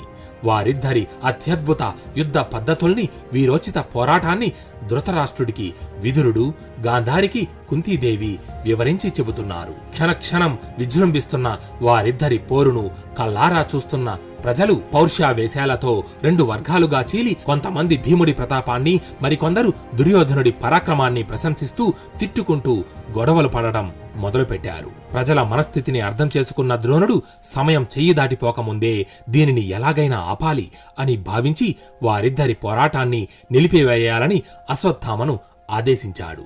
గురుదేవుని ఆజ్ఞతో భీమ, దుర్యోధనులు ఇద్దరూ వారి పోరాటాన్ని నిలిపివేశారు. తరువాత ద్రోణాచార్యుడు ప్రజలందరి వైపు చూస్తూ, మహాజనులారా, మీరందరూ ఇప్పటివరకు భీమ, దుర్యోధనుల గదాయుద్ధ నైపుణ్యాన్ని పరిశీలించారు. ఇప్పుడు నా ప్రియ శిష్యుడు అర్జునుడి అద్భుత ధనుర్విద్యను చూసి ఆనందించండి అని చెప్పి అర్జునుడిని రంగస్థలంలోకి ఆహ్వానించాడు. గురువు ఆజ్ఞతో ధనస్సు పట్టుకుని రంగస్థలంలోకి ప్రవేశించాడు అర్జునుడు. అర్జునుడి రాకను చూసిన ప్రజలందరూ, ఇతడు పాండురాజు పుత్రుడు అర్జునుడు, గొప్ప విలుకారి అంటూ జయజయధ్వానాలు చేశారు. ఆ జయజయధ్వానాలు విని ధృతరాష్ట్రుడు పక్కనే ఉన్న విదురుడితో, ఏమైంది విదురా, ప్రజలందరూ ఎందుకు సంతోషంగా ఉన్నారు అని అడిగాడు. దానికి విదురుడు, రాకుమారుడు అర్జునుడు రంగస్థల ప్రవేశం చేశాడు మహారాజా అని సమాధానమిచ్చాడు. రంగస్థలంలో అడుగుపెట్టిన అర్జునుడు ముందుగా ద్రోణుడికి ప్రణామం చేసి తరువాత తన ధనుర్విద్యా నైపుణ్యాన్ని ప్రదర్శించడం మొదలుపెట్టాడు. తన ధనస్సు ఎక్కుపెట్టి ముందుగా ఆగ్నేయాస్త్రాన్ని ప్రయోగించి ఆకాశం నుంచి అగ్నిజ్వాలలు కురిపించాడు. మళ్లీ మరుక్షణంలోనే వారుణాస్త్రాన్ని ప్రయోగించి వర్షపు చినుకులను పుట్టించి ఆ అగ్నిని ఆవిరి చేశాడు. భూతలాస్త్రాన్ని ప్రయోగించి తను నిలబడ్డ చోటులోని భూమిలోకి ప్రవేశించి వేరొక చోటు నుంచి బయటకు వచ్చాడు. అంతర్ధాన శస్త్రాన్ని ప్రయోగించి అదృశ్యమై ప్రేక్షకుల మధ్యకు వెళ్లి మరుక్షణంలోనే తిరిగి రంగస్థలంలో ప్రత్యక్షమయ్యాడు. అర్జునుడి అద్భుత ధనుర్విద్యా నైపుణ్యాన్ని చూసి ప్రజలందరూ ఆశ్చర్యపోతున్నారు. అర్జున, అర్జున అంటూ ఆ సభ మొత్తం దద్దరిల్లేలా అరుస్తున్నారు. అర్జునుడు ఈసారి తన ధనస్సును ఎక్కుపెట్టి ఆకాశంలోకి ఒక అస్త్రాన్ని ప్రయోగించాడు. ఆ అస్త్ర ప్రభావానికి ఆకాశంలో కారు మేఘాలు ఆవరించి సూర్యుడిని కమ్మి ఆ ప్రదేశమంతా చీకటితో నిండిపోయింది. అర్జునుడు దానికి విరుగుడుగా మరో అస్త్రాన్ని ప్రయోగించడానికి తన ధనస్సు ఎక్కుపెట్టి నిలుచున్నాడు. తన వింటినారిని వదలబోతుంటే ఇంతలో ఎక్కడి నుండో ఒక బాణం వచ్చి ఆకాశంలోకి వెళ్లి పెద్దగా పేలి ఆ కారు మేఘాలన్నిటినీ చెదరగొట్టి సూర్యకాంతిని తిరిగి భూమిపై ప్రసరింపజేసింది. అది చూసి పాండవులందరూ ద్రోణుడి పక్కకి, కౌరవులందరూ దుర్యోధనుడి పక్కకు వెళ్లిపోయారు. అప్పటి వరకు అర్జున, అర్జున అని అరుస్తున్న ప్రజలందరూ ఒక్కసారిగా అరవడం ఆపి ఆ బాణం వేసింది ఎవరా అని ఆ రంగస్థల ప్రవేశద్వారం వైపు ఆసక్తిగా చూస్తున్నారు. అప్పుడు అక్కడ నిలుచున్న ప్రజల మధ్య నుంచి సహజ కవచ కొండలాలను ధరించి సూర్య తేజస్సుతో ప్రకాశిస్తూ కర్ణుడు ముందుకు వచ్చి నిలబడ్డాడు. కర్ణుడి తేజస్సు, అపూర్వ సౌందర్యానికి ప్రజలందరూ తమని తాము మరచి విస్మయంతో అలాగే చూస్తుండిపోయారు. అప్పుడు కర్ణుడు రంగస్థలం మధ్యలోకి ప్రవేశించి ద్రోణుడికి ప్రణామం చేసి అర్జునుడి వైపు చూస్తూ, అర్జునా, ఏవో 4 మాయలు చేసి నీ అంతటి ధనుర్ధారి ఇంకెక్కడా లేడని మిడిసిపడకు. నువ్వు చేసిన ఈ విద్యలన్నీ నేను కూడా చెయ్యగలను అని అన్నాడు. కర్ణుడి మాటలకు అర్జునుడికి కోపం తన్నుకొచ్చింది. కాని దుర్యోధనుడికి మాత్రం అర్జునుడిని ఎదిరించి నిలబడగల వీరుడు దొరికాడు అని అతని ముఖంపై ఆనందం వెల్లివిరిసింది. కర్ణుడి అస్త్ర ప్రదర్శనకు ద్రోణుడు అనుమతిచ్చాడు. దానితో అర్జునుడు చేసిన ప్రతి విద్యను కర్ణుడు కూడా చేసి చూపించాడు. అది చూసిన దుర్యోధనుడు తన తమ్ముళ్లతో సహా కర్ణుడి దగ్గరకు వెళ్లి, కర్ణుడిని ఎన్నో విధాలుగా ప్రశంసించి, మా అదృష్టం వల్లనే నువ్వు ఈరోజు ఇక్కడికి వచ్చావు. ఇప్పటి నుంచి నువ్వు మాకు మిత్రుడవు. నీకు ఏం కావాలన్నా కోరుకో, ఇస్తాము అని అన్నాడు. దానికి కర్ణుడు, అర్జునుడితో ద్వంద్వ యుద్ధం చెయ్యాలనేదే నా కోరిక అని చెప్పాడు. కాని అర్జునుడు దానికి అడ్డు చెబుతూ, ఇది కురువంశ రాజకుమారుల విద్యా ప్రదర్శన, నిన్ను ఎవరు ఆహ్వానించారు అని అన్నాడు. దానికి కర్ణుడు, ఇది వీరులందరికీ చెందిన విద్యా ప్రదర్శన, ఇక్కడికి రావడానికి ఎవరి అనుమతి తీసుకోవలసిన అవసరం లేదు, వీరులెవరైనా సరే ఇక్కడికి రావచ్చు అని అన్నాడు. దానికి దుర్యోధనుడు సంతోషించి కర్ణుడికి అర్జునుడికి ద్వంద్వ యుద్ధం ఏర్పాటు చేశాడు. అర్జునుడు కూడా కర్ణుడితో తలపడటానికి సిద్ధపడ్డాడు. ఇద్దరి మధ్య పోరు మొదలయ్యింది. చిత్ర విచిత్ర అస్త్రశస్త్రాలను ప్రయోగిస్తూ అరివీర భయంకరులై ఇద్దరు ఘోరంగా యుద్ధం చేస్తున్నారు. వారు ప్రయోగిస్తున్న బాణ పరంపర ఆకాశంలోని సూర్యకిరణాలను తలపిస్తూ సభను ముంచెత్తాయి. కౌరవులందరూ కర్ణుడి పక్కకు వెళ్లి కర్ణుడి అస్త్ర నైపుణ్యాన్ని పరిశీలించి అభినందిస్తున్నారు. భీష్ముడు, విదురుడు వంటి కురు పెద్దలు అర్జునుడి పక్కకు వెళ్లి అర్జునుడి ప్రావీణ్యాన్ని ప్రశంసించి ప్రోత్సహిస్తున్నారు. వారిద్దరి పోరాటాన్ని చూస్తూ ప్రజలందరూ జయ జయధ్వానాలతో కోలాహలం చేస్తున్నారు. ఇంతలో కర్ణుడు అర్జునుడి మీదకు పర్జన్యాస్త్రాన్ని ప్రయోగించాడు. దానితో అర్జునుడి చుట్టూ నల్లటి మబ్బులు ఏర్పడి అర్జునుడు కనబడకుండా పోయాడు. అది చూసి కుంతీదేవి స్పృహ తప్పి పడిపోయింది. వెంటనే విదురుడు పాదచారుల ద్వారా కుంతీదేవిని సేదతీర్చాడు. ఇంతలో అర్జునుడు వ్యాయస్త్రాన్ని ప్రయోగించి ఆ నల్లటి మబ్బులను చెదరగొట్టాడు. ఆ దృశ్యాన్ని విదురుడు కుంతీదేవికి చూపించి సంతోషం కలిగించాడు. కృపాచార్యుడి ద్వంద్వ యుద్ధ ధర్మ రహస్యవేత్త, క్షణక్షణానికి తీవ్రమై పెరిగిపోతున్న కర్ణార్జునుల దారుణ సంగ్రామ ధోరణి పరిశీలించి మెరుపు వేగంతో వారిద్దరి మధ్య చేరి గంభీర స్వరంతో కర్ణుడి వైపు చూస్తూ, కర్ణ, అర్జునుడు కురువంశ వర్ధనుడు, కుంతి పాండురాజుల కుమారుడు. మరి నువ్వు కూడా నీ వంశ ఖ్యాతిని, తల్లిదండ్రులెవరో మాకందరికీ వెల్లడించు. నీవు అన్ని విధాలా అర్జునుడితో తులతూగినట్లయితే తరువాత తిరిగి అర్జునుడితో తలపడు అని అన్నాడు. దానికి సమాధానం చెప్పలేక కర్ణుడు నిస్సహాయంగా తలవంచుకున్నాడు. అది విని కర్ణుడి వెనకనున్న దుర్యోధనుడు రోషావేశంతో ముందుకు వచ్చి కృపాచార్యుడి వైపు చూస్తూ, గురువర్య, కులము శౌర్యము అధిక సేన కలిగిన వాడు రాజుగా పిలువబడతాడు.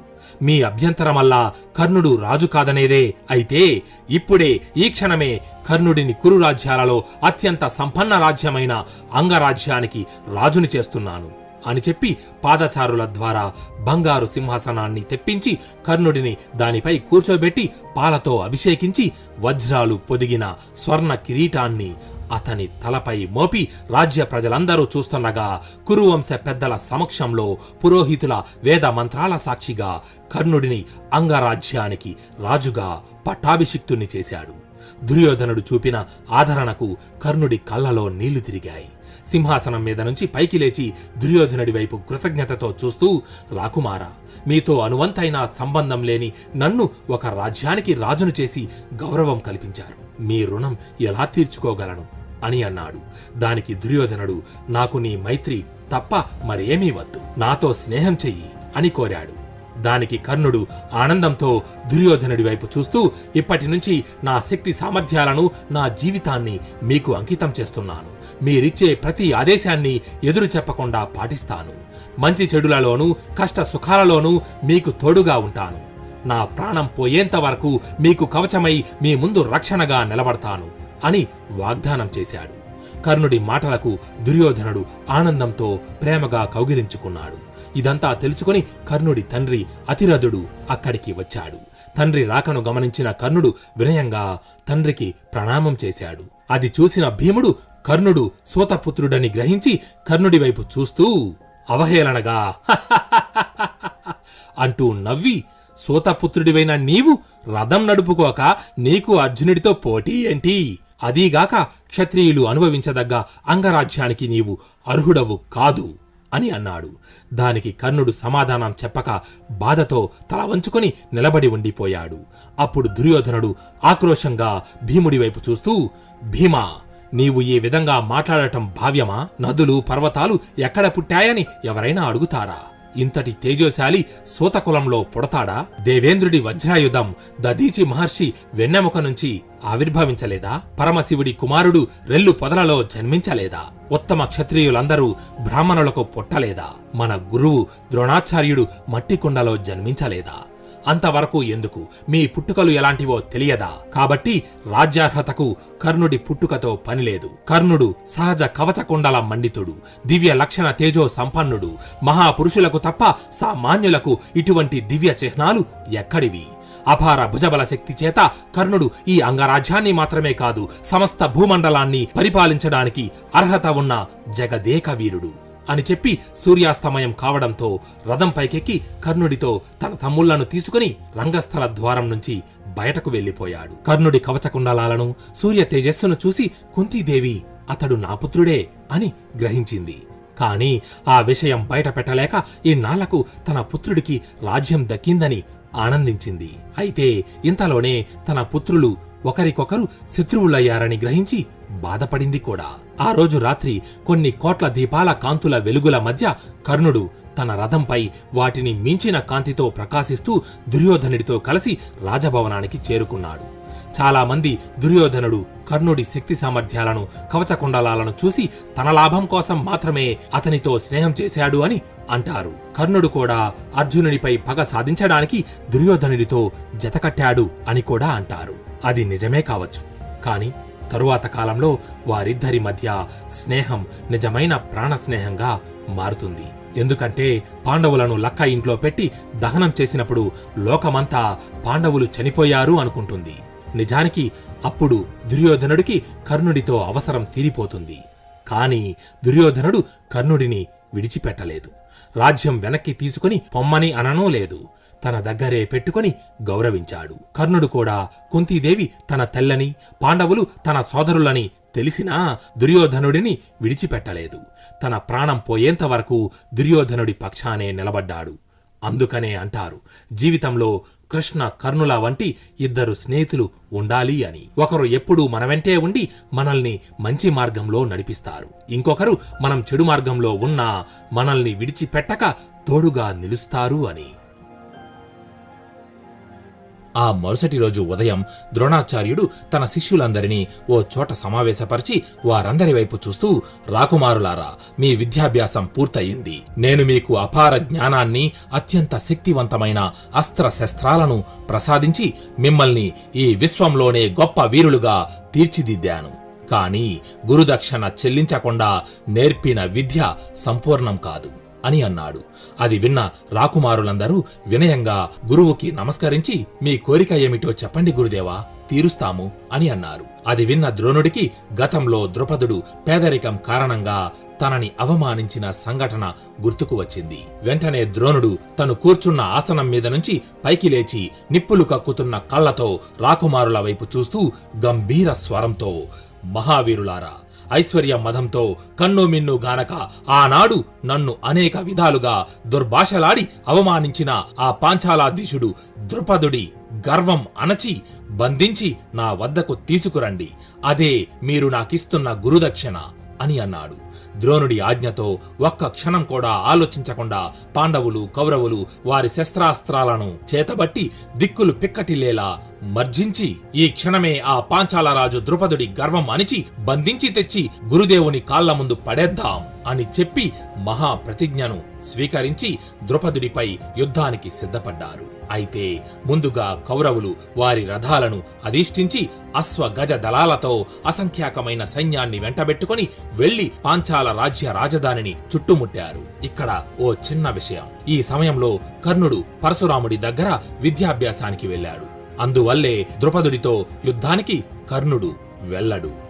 కాని పాండవులు మాత్రం ద్రోణుడి రథాన్ని అనుసరిస్తూ పాంచాలానికి వెళ్తున్నారు. ఇంతలో అర్జునుడు తన రథాన్ని కొద్దిగా ముందుకు పోనిచ్చి గురువుగారి పక్కన వెళ్లి, గురుదేవా, కౌరవులు పాంచాల రాజ్య ముఖ్య నగరాన్ని చుట్టుముట్టారు. కాని ద్రుపదుడు మీ బాల్య స్నేహితుడు. మీరు విద్య నేర్చిన చోటే అతడు కూడా ధనుర్విద్యను అభ్యసించాడు. మహాపరాక్రమశాలి. కౌరవులు వారి అల్పాల్పమైన భుజ పరాక్రమాలతో ఆ పాంచాల సార్వభౌముడిని నిర్బంధించగలరా అని అడిగాడు. అయితే ఇంతలో వారి రథాలు పాంచాల రాజధానిని సమీపించాయి. కాని అప్పటికే గాంధారి పుత్రులైన దుర్యోధనుడు, యుయుత్సుడు, దుశ్శాసనుడు, వికర్ణుడు ద్రుపద సైనికులతో యుద్ధం చెయ్యడం ప్రారంభించారు. వెంటనే పాంచాల రాజ్య సైనికులు ద్రుపదుని సభలోకి ప్రవేశించి, మహారాజా, హస్తినాపుర రాకుమారులు మన రాజ్యంపై దండెత్తి వచ్చారు అని జరిగిన విషయమంతా చెప్పారు. అది విని మండిపడ్డ ద్రుపదుడు వెంటనే తన సింహాసనంపై నుంచి పైకి లేచి, సేనాధిపతి, వెంటనే మన సైన్యాన్ని యుద్ధానికి సిద్ధం చెయ్యండి. ఈ రోజు హస్తినాపురికి పాంచాల పౌరుషాన్ని పరిచయం చేద్దాం అని చెప్పి అశ్వ, గజ, రథ దళాలను తీసుకుని అపార సైన్యంతో రథంపై రంగభూమిలోకి ప్రవేశించి ద్రుపదుడు కౌరవ సైన్యాన్ని తునాతునకలు చెయ్యడం ప్రారంభించాడు. కొండపై పడుతున్న వర్షపు చినుకుల్లా తన బాణ సమూహంతో కౌరవ సైన్యాన్ని అతలాకుతలం చేస్తున్నాడు. పాంచాల సైనికులు కత్తి, డాలు పట్టుకొని కౌరవ సైన్యంపై విరుచుకుపడి రంగభూమిలో వీరవిహారం చేస్తున్నారు. దానికి కౌరవులు ఏమాత్రం భయపడక ద్రుపదుడి అస్త్రాలను నిర్వీర్యం చేస్తూ ఎన్నో నిశిత శస్త్రాలను, పదునైన బాణాలను కుప్పలు కుప్పలుగా సంధిస్తున్నారు. కౌరవ సైన్యం కూడా విజృంభించి ఇంతకు ముందు కన్నా అత్యధిక పరాక్రమంతో యుద్ధం కొనసాగిస్తున్నారు.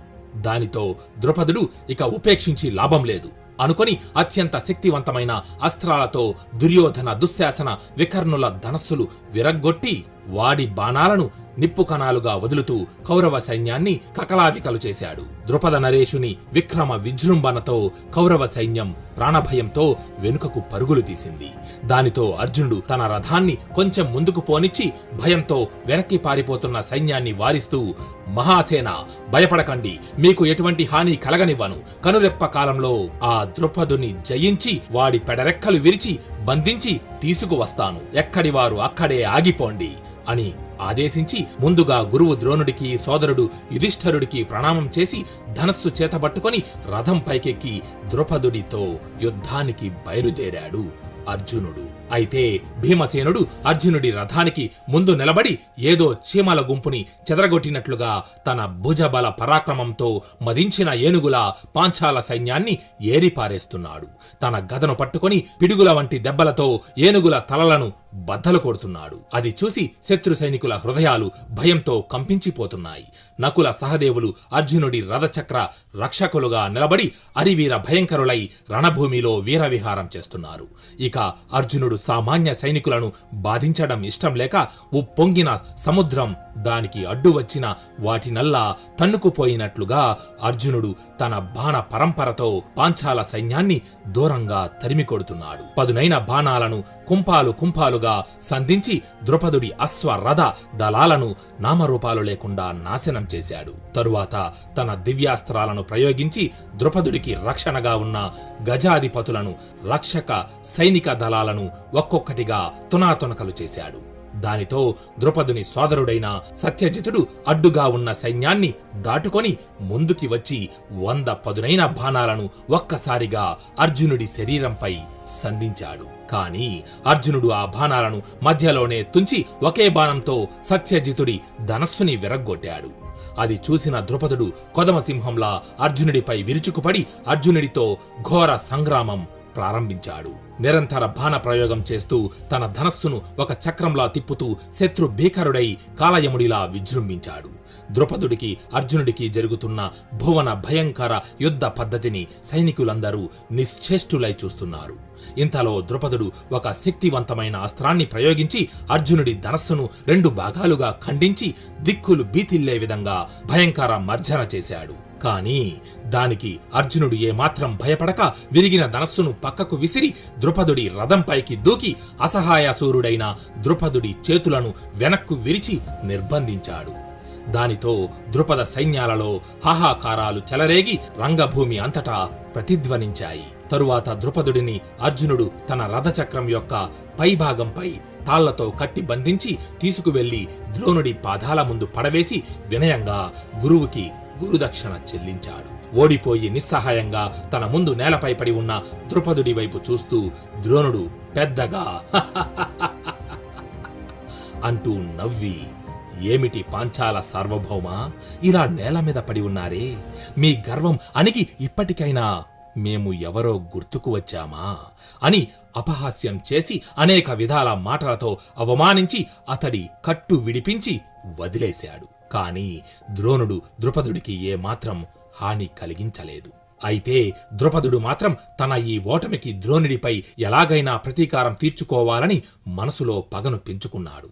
ఈ విధంగా అర్జునుడు ద్రుపదుడిని జయించి ద్రోణుడికి గురుదక్షిణ చెల్లించాడు. ఇక హస్తినాపురిలో పాండవులు కౌరవులు యుక్త వయసుకు వచ్చారు. వారందరిలో పెద్దవాడు ధర్మరాజు. ప్రజలు కూడా తమకు కాబోయే యువరాజు ధర్మరాజే కావాలని కోరుకుంటున్నారు. అంతేకాకుండా పాండవులు కౌరవులు జన్మించడానికి పూర్వం ధృతరాష్ట్రుడికి చూపు లేనందున పాండురాజే తన దిగ్విజయ యాత్ర ద్వారా శత్రు రాజ్యాలన్నిటినీ జయించి రాజకార్యాలన్నిటినీ తానే చూసుకుంటూ రాజ్య పరిపాలన చేశాడు. అందువల్ల ధర్మరాజే హస్తినాపురానికి రాజు కావడానికి యోగ్యుడని భావించి ధృతరాష్ట్రుడు ధర్మరాజుని హస్తినాపుర యువరాజుగా పట్టాభిషిక్తుణ్ణి చేశాడు. అప్పటి నుండి భీమార్జున నకుల సహదేవులు నలుగురు ధర్మరాజుకి రక్షణగా ఉంటూ అనుక్షణం తోడు నీడలై నిలిచారు. 4 దిక్కులలోని రాజ్యాలన్నిటినీ జయించి కప్పం కింద ధనం బంగారం తీసుకువచ్చి హస్తినాపుర ఖజానాను ఐశ్వర్యంతో నింపారు. ధర్మరాజు సమస్త భూమండలానికి సార్వభౌముడై రాజ్య పరిపాలన చేస్తున్నాడు. గదాయుద్ధంలో భీముడిని ధనుర్విద్యలో అర్జునుడిని మించిన వారు ఈ సమస్త భూమండలంలో వేరొకరు లేరని ప్రజలందరూ 1000 నోళ్లా ప్రశంసిస్తున్నారు. అయితే పాండవుల పేరు ప్రఖ్యాతలు కీర్తి ప్రతిష్టలను విని దుర్యోధనుడు అసూయతో రగిలిపోతున్నాడు. తన తండ్రి తనకు కాకుండా ధర్మరాజుని హస్తినాపురానికి యువరాజుని చేశాడనే మనోవేదనతో కుమిలిపోతున్నాడు. ఇలా అంతర్మదనంతో తన ఆంతరంగిక మందిరంలో బాధపడుతూ కూర్చుని ఉండగా ఇంతలో వెనుక నుంచి ఓ చెయ్యి వచ్చి దుర్యోధనుడి భుజంపై పడింది. వెంటనే దుర్యోధనుడు వెనక్కు తిరిగి చూశాడు. ఆ చెయ్యి మరెవరిదో కాదు, కర్ణుడిది. కర్ణుడు దుర్యోధనుడి వైపు చూస్తూ, చింతించకు మిత్రమా, నేను పరశురామ ప్రభు వద్ద ధనుర్విద్యను అభ్యసించి వస్తున్నాను. ఆయన ఆశీర్వాదంతో ఎన్నో దివ్యాస్త్రాలను బ్రహ్మాస్త్రాన్ని సొంతం చేసుకున్నాను. ఇప్పుడే పాండవులతో యుద్ధాన్ని ప్రకటించు. వారిని మాత్రమే కాదు, ఈ సమస్త భూమండలాన్ని జయించి నిన్ను ఈ బ్రహ్మాండానికంతటికీ ఏకైక చక్రవర్తిని చేస్తాను అని అన్నాడు. కర్ణుడి మాటలతో దుర్యోధనుడిలోని మనోవేదన తొలగి ఆనందంతో అతడి ముఖం వెల్లివిరిసింది. అయితే కర్ణుడిని దుర్యోధనుడు అంగరాజ్యానికి రాజును చేసిన తరువాత పరశురామ ప్రభు మహేంద్రగిరి పర్వతంపై ఉన్నాడని తెలుసుకొని బ్రహ్మాస్త్రాన్ని పొందడం కోసం కర్ణుడు తన రథంపై పరశురాముడి దగ్గరకు బయలుదేరాడు. కర్ణుడు మహేంద్రగిరి పర్వతంపైకి చేరుకోగానే అక్కడ తన కంటికి పులి చర్మాన్ని నడుముకి కట్టుకొని గండ్రగొడ్డలిని వీపుకు తగిలించుకొని వజ్రం కన్నా దృఢమైన శరీరంతో ఒక బండరాతిపై కూర్చుని తపస్సు చేస్తూ పరశురాముడు కనిపించాడు. వెంటనే కర్ణుడు తన రథంపై నుంచి కిందికి దిగి నడుచుకుంటూ పరశురాముడి దగ్గరకు వెళ్లి వినయంగా ఆయనకు ప్రణామం చేశాడు. వెంటనే పరశురాముడు తన కనులు తెరచి తన ముందు నిలబడి ఉన్న కర్ణుడి వైపు చూస్తూ, ఎవరు పుత్రా నీవు? ఏం విషయమై నా వద్దకు వచ్చావు అని అడిగాడు. దానికి కర్ణుడు, నేను కర్ణుడను అని చెప్పి తాను ఒక సూతుడను అని చెబితే ఎక్కడ పరశురాముడు తనకు విద్యను నేర్పించడానికి నిరాకరిస్తాడోనని భావించి, నేను బ్రాహ్మణుణ్ణి, మీ వద్ద ధనుర్విద్యను అభ్యసించడం కోసం వచ్చాను ప్రభు అని అన్నాడు. కర్ణుడి మాటలు విన్న పరశురాముడు మొదట అతనికి ధనుర్విద్య నేర్పించడానికి నిరాకరించాడు. అయితే కర్ణుడి పట్టుదల ధనుర్విద్య నేర్చుకోవాలనే అతని దృఢ నిశ్చయాన్ని చూసి పరశురాముడు కర్ణుడిని తన శిష్యుడిగా స్వీకరించాడు. అప్పటి నుంచి కర్ణుడు అత్యంత భక్తి శ్రద్ధలతో గురువుని సేవిస్తూ అతి కొద్ది కాలంలోనే పరశురాముడికి ప్రియ శిష్యుడిగా మారాడు. పరశురాముడి అనుగ్రహంతో కర్ణుడు ఎన్నో అత్యంత శక్తివంతమైన అస్త్రశస్త్రాలను, తిరుగులేని భార్గవాస్త్రాన్ని, బ్రహ్మాస్త్రాన్ని తన సొంతం చేసుకున్నాడు. ఇలా ఒకసారి కర్ణుడు తన ధనుర్విద్యను సాధన చేస్తున్న సమయంలో తన ధనస్సు నుంచి వెలువడిన ఒక బాణం పొరబాటున దాని దిశను మార్చుకొని ఒక వేద పండితుడి ఇంటి ముందు కట్టి ఉన్న గోవుకు తగిలి ఆ గోవు విలవిలలాడుతూ నేల మీద పడి చనిపోయింది.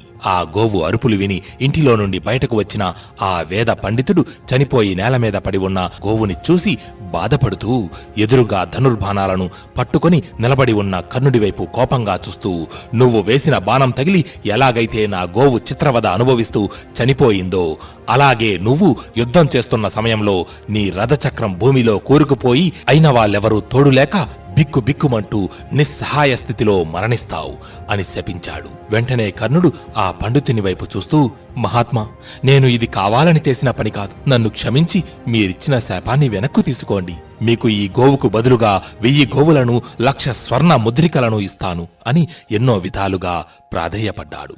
కాని కర్ణుడి మాటలకు ఆ పండితుడి మనస్సు కరుగలేదు.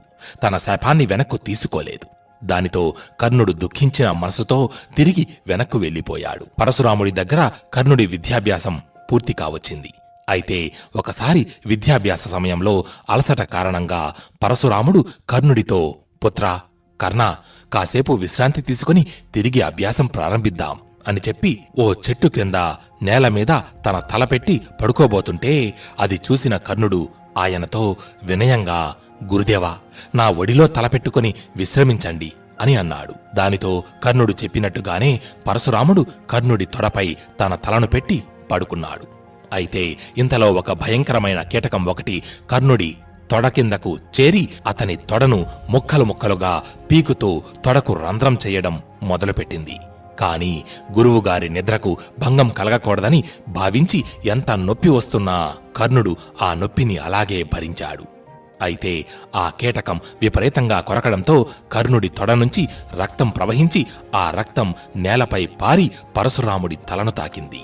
దానితో పరశురాముడికి మెలకువ వచ్చి పైకి లేచి చూశాడు. పరశురాముడి చూపులతో ఆ కీటకానికి శాప విమోచనం కలిగి ఒక రాక్షస రూపాన్ని ధరించి పరశురాముడికి ప్రణామం చేసి, ధన్యుడను మహాత్మా, నేను గ్రస్తుడు అనే రాక్షసుడిని. పూర్వం భృగమహర్షి భార్యను అపహరించి ఆయన శాపానికి గురై ఇలా కీటకంగా మారాను. నేడు అమృత సమానమైన మీ పవిత్ర వీక్షణలతో నాకు శాప విమోచనం కలిగింది ప్రభు అని చెప్పి ఆ రాక్షసుడు అక్కడి నుంచి వెళ్ళిపోయాడు. తరువాత పరశురాముడు కర్ణుడి వైపు, అతడి తొడకు అయిన గాయం వైపు చూసి, కర్ణ, నిజం చెప్పు, ఎవరు నీవు? ఇప్పుడు నీవు చూపిన ఓర్పు సహనం బ్రాహ్మణులకు తగినది కాదు. ఎవరు నువ్వు అని ప్రశ్నించాడు. దానికి కర్ణుడు, నేను సుతపుత్రుడను అని సమాధానమిచ్చాడు. కర్ణుడి సమాధానానికి పరశురాముడి కంట్లో నిప్పులు కురిశాయి. మహావేశంతో కర్ణుడి వైపు చూస్తూ, నువ్వు నాతో బ్రాహ్మణుడు అని చెప్పి నన్ను నమ్మించి మోసం చేసి నా దగ్గర అస్త్ర విద్య నేర్చుకున్నావు. నన్ను మోసం చేసి నా దగ్గర నేర్చుకున్న విద్య నీకు పనికి రాకుండా పోతుంది అని కర్ణుడిని శపించాడు. అప్పుడు కర్ణుడు పరశురాముడితో వినయంగా, గురుదేవా, నేను ధనుర్విద్య నేర్చుకోవాలి అన్న కోరికతో మీకు అబద్ధం చెప్పానే తప్ప మిమ్మల్ని మోసం చెయ్యడం నా ఉద్దేశం కాదు. నన్ను క్షమించండి అని ప్రాధేయపడ్డాడు. కర్ణుడి మాటలు విన్న పరశురాముడికి కర్ణుడు తనపై చూపిన భక్తి శ్రద్ధలు, సేవాభావం గుర్తుకు వచ్చి ఆయనలోని కోపం చల్లారింది. ఓదార్పు కళ్ళతో కర్ణుడి వైపు చూస్తూ, పుత్రా, కర్ణ, నేను నీకిచ్చిన శాపం తిరుగులేనిది. నేను దానిని వెనక్కు తీసుకోలేను. కాని ఈ శాపం నీ జీవితంలోని సంకట సమయంలో మాత్రమే ఫలిస్తుంది అని చెప్పి తన చెయ్యి పైకెత్తి ఒక మంత్రాన్ని స్మరించాడు. ఆ మంత్రం స్మరించగానే పరశురాముడి చేతిలో ఒక దివ్య ధనస్సు ప్రత్యక్షమయ్యింది. ఆ ధనస్సును పరశురాముడు కర్ణుడికి ఇస్తూ, కర్ణ, ఇది విజయ ధనస్సు. ఇది ఎవరి చేతిలో ఉంటే వారికి విజయమే తప్ప పరాజయం ఉండదు. తీసుకో పుత్రా అంటూ కర్ణుడికి పరశురాముడు విజయధనస్సును అందించాడు.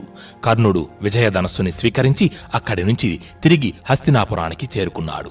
హస్తినాపురిలో ధర్మరాజుకి యువరాజ పట్టాభిషేకం జరగడం వల్ల దుర్యోధనుడు అంతులేని దుఃఖంతో తన మందిరంలో ఒంటరిగా కూర్చొని ఉన్నాడు. దుర్యోధనుడి మందిరంలోకి ప్రవేశించిన కర్ణుడు అది చూసి వెంటనే దుర్యోధనుడి దగ్గరకు వెళ్లి, మిత్రమా, నేను పరశురామ ప్రభు వద్ద అపారమైన అస్త్ర విద్యా సంపద పొంది వస్తున్నాను. ఇప్పుడు పాండవులపై యుద్ధాన్ని ప్రకటించు. వారిని ఓడించి నిన్ను ఈ హస్తినాపురానికి రాజుని చేస్తాను అని అన్నాడు. కాని తనకు పరశురాముడు ఇచ్చిన శాపం గురించి మాత్రం నిజాన్ని దాచాడు కర్ణుడు. సరిగ్గా అప్పుడే శకుని దుశ్శాసనుడితో సహా అక్కడకు వచ్చి దుర్యోధనుడితో, మేనల్లుడా, యుద్ధానికి ఇది సరైన సమయం కాదు. ప్రస్తుతం హస్తినాపురానికి యువరాజు యుధిష్ఠరుడు అనగా ధర్మరాజు. ఇప్పుడు గనుక యుద్ధం జరిగితే భీష్మ, ద్రోణ, కృపాచార్యులు పాండవులకు అండగా నిలుస్తారు. హస్తినాపుర సామంత రాజ్యాలన్నీ పాండవుల పక్షం వహిస్తాయి. కాబట్టి ఇప్పుడు మనకు కావలసింది యుద్ధం కాదు, పథకం. ఉపయోగించాల్సింది శక్తిని కాదు, బుద్ధిని అని చెప్పి దుర్యోధనుడికి శకుని తన పథకాన్ని వివరించి చెప్పాడు. అది విన్న దుర్యోధనుడి ఆనందానికి అవధులు లేవు. ఆ మరుసటి రోజు శకుని పథకంలో భాగంగా దుర్యోధనుడు ఒంటరిగా ధృతరాష్ట్రుడి మందిరానికి వెళ్ళాడు. దుర్యోధనుడి రాకను గమనించిన ధృతరాష్ట్రుడు, ఏమిటి పుత్రా ఇలా వచ్చావు అని అడిగాడు. దానికి దుర్యోధనుడు, పితృదేవా, మీరు యుధిష్ఠరుని హస్తినాపురానికి యువరాజుగా పట్టాభిషిక్తుణ్ణి చేసినప్పటి నుంచి రాజ్య ప్రజలందరూ యుధిష్ఠరుడి పేరు ప్రఖ్యాతలు కీర్తి ప్రతిష్టల గురించే మాట్లాడుకుంటున్నారు. మీ గురించి గాని మహితాత్ములు భీష్ముడి గురించి గాని అనువంతైనా పట్టించుకోవడం లేదు. వారి పొగడ్తలు ముల్లులా మారి నా మనసును చిత్రవద చేస్తున్నాయి. నాకు నిద్రాహారాలు రుచించడం లేదు. ఒక్క క్షణమైనా వృధా చేయక వెంటనే పాండవులను ఎలాగైనా ఇక్కడి నుంచి ఇంకెక్కడికైనా పంపించేయండి అని అన్నాడు. అది విన్న ధృతరాష్ట్రుడు, పుత్రా దుర్యోధన, నేను సకల వేదాలను, ధర్మశాస్త్రాలను, నీతి శాస్త్రాలను అభ్యసించాను. 1000 ఏనుగుల బలం గలవాడను. కాని చూపు లేనందున స్వయంగా రాజకార్యాలను, బాధ్యతలను నిర్వర్తించలేను.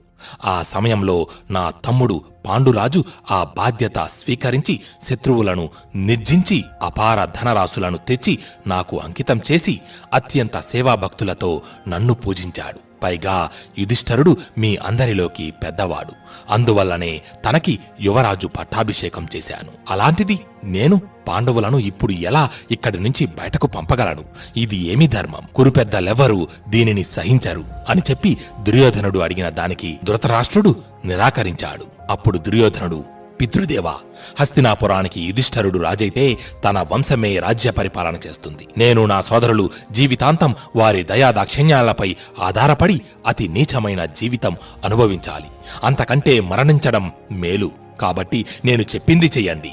కొంతకాలం పాండవులను వారణావర్తనానికి పంపండి. ఈలోపు నేను దాన ధర్మాలతో, సత్కార్యాలతో ప్రజలను సేవించి వారి మనస్సులను గెలుచుకుంటాను. ప్రజలు నన్నే ఈ రాజ్యానికి యువరాజుగా స్వీకరించేలా చేస్తాను. అప్పుడు తిరిగి పాండవులను హస్తినాపురానికి ఆహ్వానించండి అని ప్రాధేయపడ్డాడు. దానికి ధృతరాష్ట్రుడు మొదట నిరాకరించినా కన్న కొడుకు పడుతున్న బాధను చూడలేక దుర్యోధనుడు చెప్పిన దానికి అంగీకరించాడు. ఆ తరువాత దుర్యోధనుడు హస్తినాపుర రాజ మంత్రులందరినీ రహస్యంగా ఓ చోట సమావేశపరిచి వారి వైపు చూస్తూ, మహామంత్రులారా, మీరందరూ పాండవులకు వారణావర్తం యొక్క అందచందాలను, అపూర్వ విశేష సౌందర్యాలను తెలియజేస్తూ వారికి ఆ ప్రదేశంపై అంతులేని ఆసక్తిని కలిగించాలి. మీ మాటలు విని వారు వీలైనంత త్వరగా ఇక్కడి నుంచి వారణావర్తనానికి వెళ్ళిపోవాలి. అలా జరిగేలా మీరే చూడాలి అని వారిని ఆజ్ఞాపించాడు.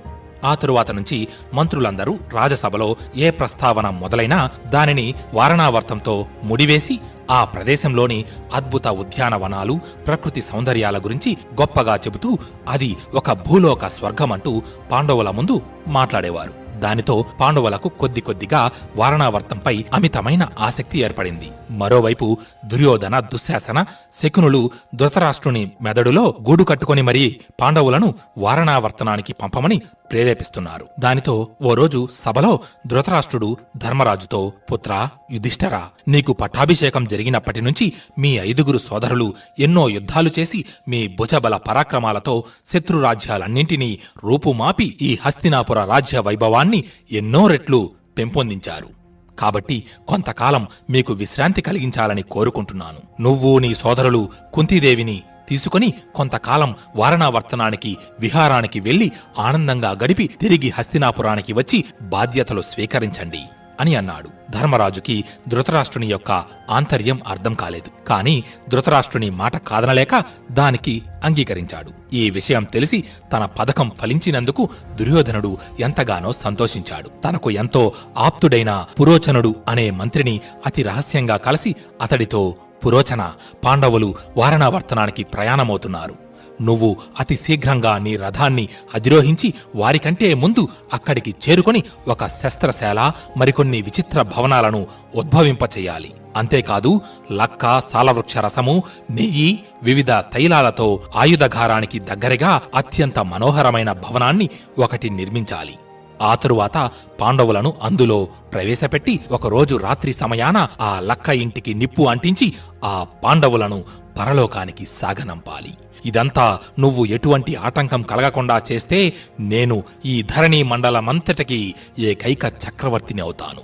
నీ జీవితాంతం నీకు ఎటువంటి లోటు లేకుండా సకల భోగాలను అందిస్తాను అని అన్నాడు. దుర్యోధనుడి ఆజ్ఞతో పురోచనుడు ఒక్క క్షణం ఆలస్యం చేయక వెంటనే వారణావర్తనానికి చేరుకుని లక్కగృహము తదితర భవనాలు అతి త్వరగా నిర్మింపజేశాడు. ఒక శుభముహూర్తాన యుధిష్ఠరుడు తన సహోదరులు తల్లి కుంతీదేవితో పాటు వారి రథాలపై వారణావర్తనానికి బయలుదేరారు. ఈ వార్త విని హస్తినాపుర రాజ్య ప్రజలందరూ రోడ్లపై వేల సంఖ్యలో గుమికూడి వారిలో వారు ధృతరాష్ట్ర మహారాజు తన పుత్రులతో కలిసి ఏదో పథకం ప్రకారమే పాండవులను ఇక్కడి నుంచి పంపిస్తున్నారు, ఇది ఎంతటి అన్యాయమో కదా, యుధిష్ఠరుడే హస్తినాపురానికి తగిన యువరాజు, ఆయన లేని రాజ్యంలో మనం ఉండి నిరర్ధకం, వారు ఎక్కడ ఉంటే మనము అక్కడే ఉందాం అని అనుకొని ప్రజలందరూ పాండవుల రథాలను అనుసరించి వారి వెనుక పరుగులు పెడుతూ వెళ్తున్నారు.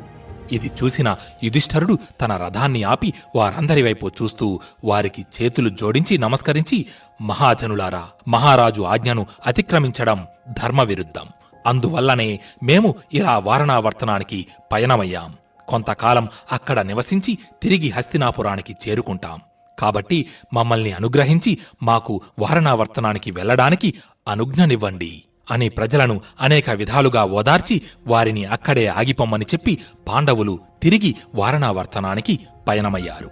కాని విదురుడు మాత్రం కొంత దూరం పాండవుల వెంటే వెళ్లి వారణావర్త నగర ద్వారం దగ్గర ఆగి పాండవుల వైపు చూస్తూ, పాండుపుత్రులారా, మీ మంచి కోరేవాడిలా నటించి ఎటువంటి కారణం లేకుండా ధృతరాష్ట్రుడు మిమ్మల్ని విధంగా హస్తినాపురి నుంచి బయటకు పంపడం వెనుక మీకు హాని కలిగించే పథకమేదో దాగి ఉంది. కాబట్టి వారణావర్తనానికి వెళ్ళినప్పటి నుంచి మీరు అత్యంత అప్రమత్తంగా ఉంటూ విషాగ్ని శస్త్రాది ప్రమాదాల వల్ల ఎటువంటి ఆపద కలగకుండా జాగ్రత్తగా వ్యవహరించాలి. ఒకవేళ దుర్యోధనుడు ఏదైనా దుష్కృత్యం తలపెట్టినా నేను అతి రహస్యంగా మీకా విషయాన్ని తెలియజేస్తాను అని చెప్పి యుధిష్ఠరుడి దగ్గరకు వెళ్లి మిగిలిన వారికెవరికీ అర్థం కాని విధంగా రహస్య భాషలో కొన్ని విషయాలు వివరించి వారికి వీడ్కోలు చెప్పి హస్తినాపురానికి తిరిగి వెళ్లిపోయాడు. పాండవుల వారణావర్త ప్రయాణ వార్త తెలుసుకొని ఆ నగర ప్రజలందరూ ఎంతో సంతోషించి వారికి ఎదురేగి స్వాగతం పలికి సకల మర్యాదలతో ఆహ్వానించారు. తరువాత వారి కోసం నిర్మించిన విచిత్ర భవనాలలోకి పాండవులు ప్రవేశించి కొంతకాలం ఆ భవనాలలోనే నివసించారు. తరువాత ఒకరోజు పురోచనుడు పాండవుల దగ్గరకు వచ్చి వారి కోసం ప్రత్యేకంగా నిర్మించిన అతి మనోహరమైన చతుశ్శాలను సందర్శించవలసిందిగా కోరాడు. పురోచనుడు కోరినట్టుగానే పాండవులు ఆ చతుశ్శాలను సందర్శించి దాని అద్భుత నిర్మాణ చాతుర్యానికి ఎంతో ఆశ్చర్యపడి ఆ భవనాన్ని నిర్మించిన శిల్పకళాకారులకు ఎన్నో కానుకలు ప్రసాదించి ఒక శుభముహూర్తాన అందులోకి గృహప్రవేశం చేశారు. అయితే ప్రత్యర్థుల మాయోపాయాలు లోపలి అభిప్రాయాలు అర్థం చేసుకోవడంలో యుధిష్ఠరుడు అత్యంత సమర్థుడు. ఆ భవనంలోకి ప్రవేశించగానే యుధిష్ఠరుడు జాగ్రత్తగా పరిశీలించాడు. ఒకరోజు అతి రహస్యంగా భీముడిని పిలిచి, భీమా, ఈ భవన అపూర్వ నిర్మాణ వైఖరి నాకెంతో వింత కలిగిస్తోంది. విషాగ్ని ప్రమాదాల విషయంలో జాగ్రత్తగా ఉండమని విదురుడు చెప్పిన మాటలకు ముఖ్య కారణం ఇదే అనిపిస్తోంది.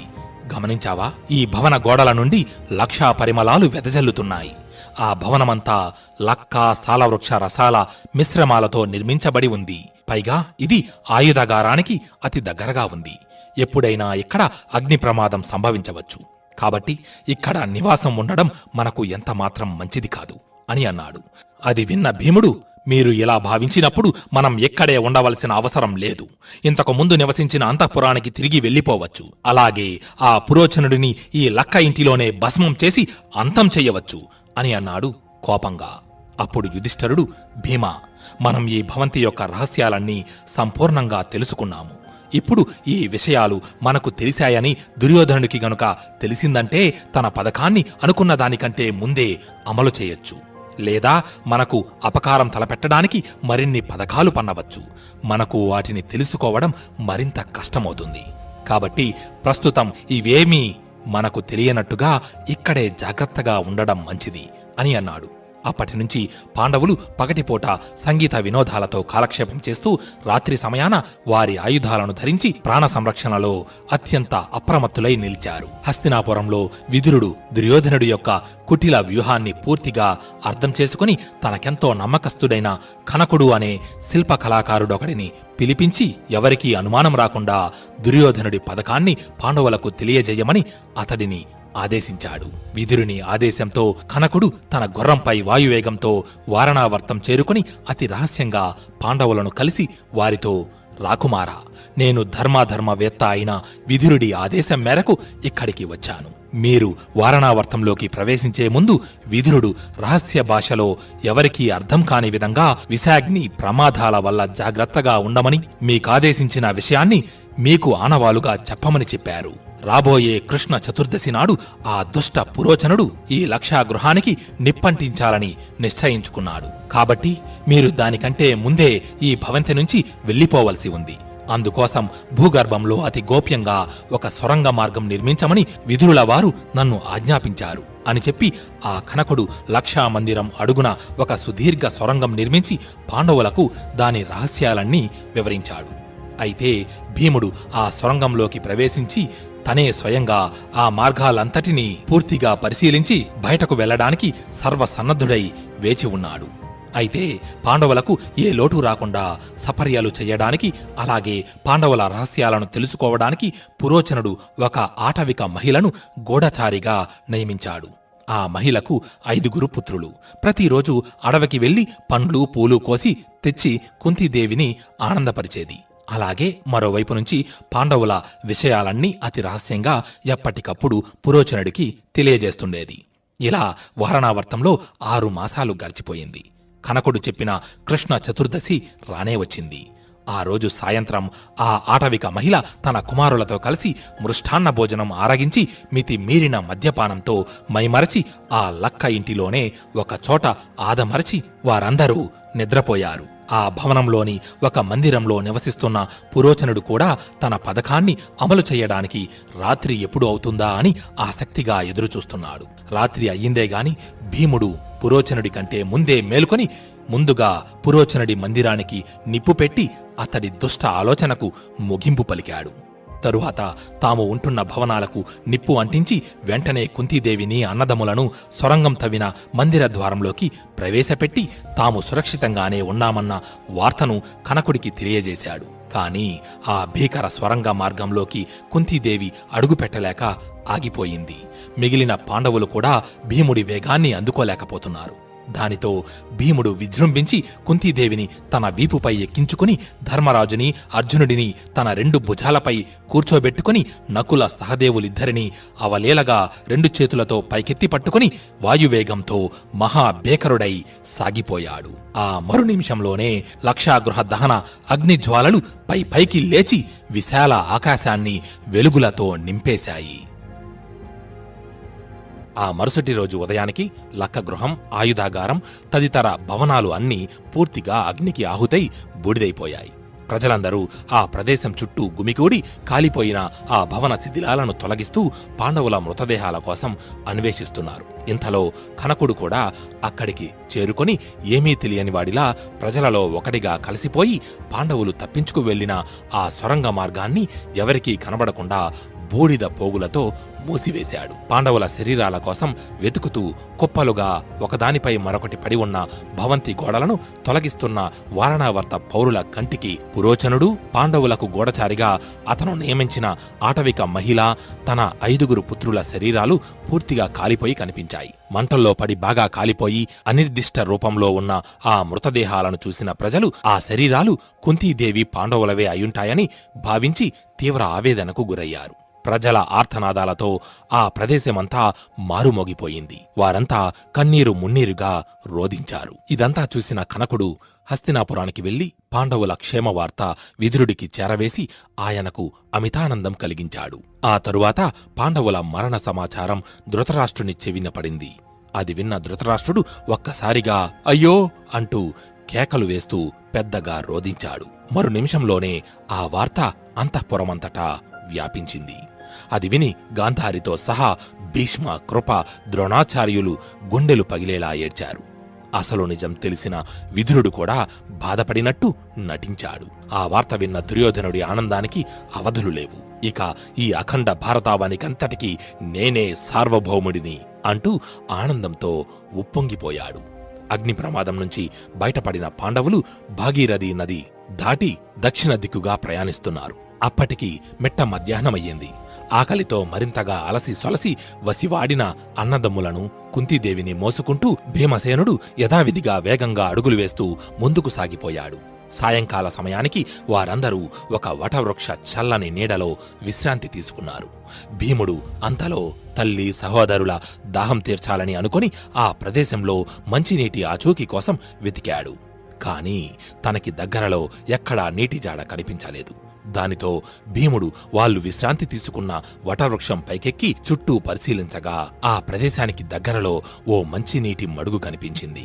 దానితో భీముడు చెట్టుపై నుంచి కిందికి దిగి ఆ మడుగు దగ్గరకు వెళ్లి నీళ్లు తీసుకుని తిరిగి అన్నదమ్ముల వద్దకు వచ్చాడు. భీముడు వచ్చేసరికి పాండవులు కుంతీదేవి ఒకరి చేతులపై మరొకరు తలలు పెట్టుకుని ఆదమరిచి నిద్రపోతున్నారు. అది చూసిన భీముడు, అయ్యో భగవంతుడా, ఇదేం దుస్థితి! రాజభవనాలలో సకల భోగాలు అనుభవిస్తూ పట్టుపరుపులపై నిద్రించేవారు ఈరోజు ఇలా ఈ కారడవిలో క్రూర మృగాలు సంచరించే వేళ ఏమాత్రం స్పృహ లేకుండా కట్టిక నేలపై ఒళ్ళు మరచి నిద్రిస్తున్నారే అంటూ బాధపడి దీనంతటికీ కారణం ఆ ధృతరాష్ట్రుడు తన పుత్రులతో కలిసి ఇంతటి అధర్మానికి పాల్పడ్డాడు. ఈ క్లిష్ట సమయంలో నేనే నా సహోదరులను తల్లిని రక్షించుకోవాలి అని అనుకుని నిద్రిస్తున్న పాండవులకు రక్షణగా అత్యంత జాగరూకతుడై వారికి కాపలాగా నిలుచున్నాడు. అయితే అదే అడవిలో ఒక చెట్టు కొమ్మపై గాఢంగా నిద్రిస్తున్న హిడింబాసురుడు అనే రాక్షసుడు పాండవుల ఉనికిని పసిగట్టి ఒక్కసారిగా తన కళ్ళు తెరచి అమాంతం ఆ చెట్టుపై నుంచి కిందకు దూకి జూలు విదిలించాడు. పాండవులు ఎంతమంది ఉన్నారు, ఏం చేస్తున్నారు వంటి విషయాలన్నీ ఆ రాక్షసుడు తన రాక్షస మాయతో వారి దగ్గరకు వెళ్లకుండానే తెలుసుకున్నాడు. తరువాత ఆ అడవిలోనే విహరిస్తున్న తన చెల్లి హిడింబిని పిలిచి, సోదరి, ఇక్కడకు దగ్గరలో ఉన్న ఒక వటవృక్ష నీడలో కొంతమంది నరులు యథేచ్ఛగా నిద్రిస్తున్నారు. అసలు ఇటువంటి కారడవిలో సాధారణ మానవులకెవరికైనా నిద్ర పడుతుందా? వారి శరీరాలను చీల్చి బలిష్టమైన కండలను కొరికి రక్తాన్ని పీల్చి వారిని సంతృప్తిగా ఆరగించి అమితానందాన్ని పొందుతాను. నువ్వు వెనువెంటనే వాళ్ళ దగ్గరకు వెళ్లి నీ మాయతో వంచించి వారిని ఇక్కడికి తీసుకుని రా. వారికి ఇదే ఆఖరి రోజు కావాలి అంటూ గట్టిగా నవ్వాడు. సోదరుడి ఆజ్ఞతో హిడింబి పాండవులు విశ్రమించిన ప్రదేశానికి చేరుకుని వారికి సమీపంలో ఉన్న దట్టమైన పొదల చాటున నిలబడి వారినే తీక్షణంగా పరిశీలిస్తోంది. అక్కడ విశాల ఛాతీ, బలమైన బాహువులతో అతి మనోహర రూపంతో పాండవులకు రక్షణగా నిలబడి ఉన్న భీమసేనుడిని చూసి హిడింబి తనను తాను మర్చిపోయింది. భీముడి వైపే చూస్తూ ఏమాత్రం కదలకుండా అలాగే శిలలా నిలబడిపోయి ఉంది. తన మనసులో, ఆహా, ఇంతటి అందగాడు ఈ భూమి మీద మరొకడు ఉంటాడా? వీరిని చంపి తినడం వల్ల మా అన్నకు కలిగే ఆనందం క్షణకాలం మాత్రమే. కాని నేను ఈ మహాబలశాలిని వరించి జీవితాంతం ఇతనితోనే సుఖంగా జీవించవచ్చు. ఆ దుష్ట రాక్షసుడైన హిడింబాసుడి కోరిక నెరవేరనివ్వను అని అనుకుని అత్యంత సౌందర్యవతి అయిన ఒక మాయారూపాన్ని ధరించి భీముడి ముందుకు వెళ్లి, మానవోత్తమ, ఎవరు నువ్వు? ఇలా ఈ అరణ్యంలో ఎందుకు ఉన్నావు? ఈ కారడవిలో ఏ చింతా చీకు లేకుండా నేలపై నిద్రిస్తున్న వీరెవరు? బహుశా వీరికి తెలియదనుకుంటా ఇది క్రూర రాక్షసులు సంచరించే ప్రదేశమని. పాపాత్ముడు హిడింబాసురుడు ఈ అరణ్యానికంతటికీ అధిపతి. మిమ్మల్ని సంహరించమని అతడే నన్ను ఇక్కడికి పంపాడు. కాని నేను మిమ్మల్ని చూసిన మొదటి క్షణంలోనే మీరే నా భర్త అని నిశ్చయించుకున్నాను. నన్ను స్వీకరించిన ఎడల మిమ్మల్ని సురక్షితంగా ఇక్కడి నుంచి బయటపడవేస్తాను. నాతో రండి, మనమిద్దరం ఈ లోకాన్ని మరచి హాయిగా స్వర్గ సుఖాలలో తేలియాడుదాం అని అంది. అదంతా విన్న భీముడు ఒక్క క్షణం ఆశ్చర్యపడి మృదువుగా హిడింబిని మందలిస్తూ, ఓరీ పిచ్చిదానా, సర్వసమర్థుడైన పురుషుడెవడైనా ఎవరో కన్య పిలిచిందని కన్నతల్లిని అన్నదమ్ములను ఒంటరిగా విడిచిపెట్టి వెళ్లి కామభోగాలను అనుభవించగలరా? ఈ విధంగా అలసిపోయి లోకాన్ని మరచి స్పృహలో లేని ఆత్మీయులందరినీ విడిచి నీతో వచ్చి వినోదించడానికి నేనేమైనా మంచి చెడుల విచక్షణ తెలియని భ్రష్టుడనుకున్నావా? అనవసర మాటలు కట్టిపెట్టి ఇక్కడి నుంచి వెళ్ళిపో అని అన్నాడు. అయినా హిడింబి తన పట్టు విడవలేదు. మహావీర, నా మాట వినండి. హిడింబాసురుడు అత్యంత ప్రమాదకారి. అతడు ఇక్కడికి రాకముందే మీ వారందరినీ వేరొక చోటుకి తీసుకువెళ్లి వారికి ప్రాణాపాయం కలగకుండా కాపాడగలను. త్వరగా వారిని నిద్రలేపండి అని అంది. అది విన్న భీముడు అంటూ పెద్దగా నవ్వి, ఎంత మాట! నీ సోదరుడు వస్తున్నాడని భయపడి హాయిగా నిద్రిస్తున్న నా తల్లికి సహోదరులకు నిద్రాభంగం కలగజేయమంటావా? ఒక్క హిడింబాసురుడే కాదు, సమస్త రాక్షస జాతి తరలివచ్చినా ఒక్క క్షణంలో సంహరించగలను. ముందు వెళ్ళి నీ అన్నను ఇక్కడకు తీసుకొనిరా, వాడంతు చూస్తాను అని అన్నాడు. ఎంతసేపటికి చెల్లెలు రాకపోవడంతో ఇక హిడింబాసురుడు వేచి ఉండలేక మరు నిమిషంలోనే భీముడి ముందు ప్రత్యక్షమయ్యాడు. అక్కడ నిలుచున్న హిడింబి వైపు చూస్తూ, ఓసి హిడింబి, ఈ నరుడిపైన మోహంతో నా ఆజ్ఞనే తోసిపుచ్చి రాక్షస కులానికే కలంకం తెచ్చావు కదా, ఇప్పుడే నీతో సహా ఈ మానవులందరినీ చంపి భక్షిస్తాను అని చెప్పి హిడింబి మీదకు దూకబోతుంటే ఆమె పెద్దగా ఆర్తనాదం చేసి భీముడి వెనకాల దాక్కుంది. అప్పుడు భీముడు ఆ రాక్షసుడికి అడ్డు నిలచి, ఓరి దుష్ట రాక్షస, నీవంతటి శక్తివంతుడివే అయితే ముందు నాతో తలపడు, తరువాత నిద్రిస్తున్న నా సోదరుల సంగతి చూద్దాం. అయినా అసుర జాతికి కలంకం తెచ్చింది నీ చెల్లెలు కాదు, ఒక మహిళపై బలాన్ని ప్రదర్శిస్తున్న నువ్వు. నా ప్రాణాలున్నంత వరకు ఆడదాని ప్రాణం తీయాలనుకుంటున్నా నీ సంకల్పం నెరవేరనివ్వను. పిడుగుపాటి వంటి నా పిడిగుద్దుల పాటుతో ఇప్పుడే నీ తలను చూర్ణం చేసి నీ శరీరాన్ని ఖండ ఖండాలుగా చీల్చి ఈ అడవి మృగాలకు ఆహారంగా వేస్తాను. అప్పుడుగాని సాధారణ మానవులకు ఈ ప్రదేశంలో సంచరించే అవకాశం ఉండదు అని అన్నాడు. అది విన్న హిడింబాసురుడు కోపంతో రగిలిపోయాడు. తన పిడికిలి బిగించి ఒక్కసారిగా 100 అడుగుల ఎత్తుకు ఎగిరి భీముడిపైకి దూకాడు. వెంటనే భీముడు ఆ యుద్ధం వలన తల్లికి సోదరులకు నిద్రాభంగం కలిగి మెలకువ వస్తుందేమోనని భయపడి ఒక చేత్తో తన పైకి దూకిన హిడింబాసురుడి చెయ్యిని నొక్కి పట్టుకుని మరొక చేత్తో అతడి నోటిని మూసి జింకను పట్టుకుని లాక్కుపోతున్న సింహంలా ఆ రాక్షసుడిని భీముడు పక్కకు ఈడ్చుకుపోయాడు. వారిద్దరి మధ్య ఘోర యుద్ధం ప్రారంభమయ్యింది.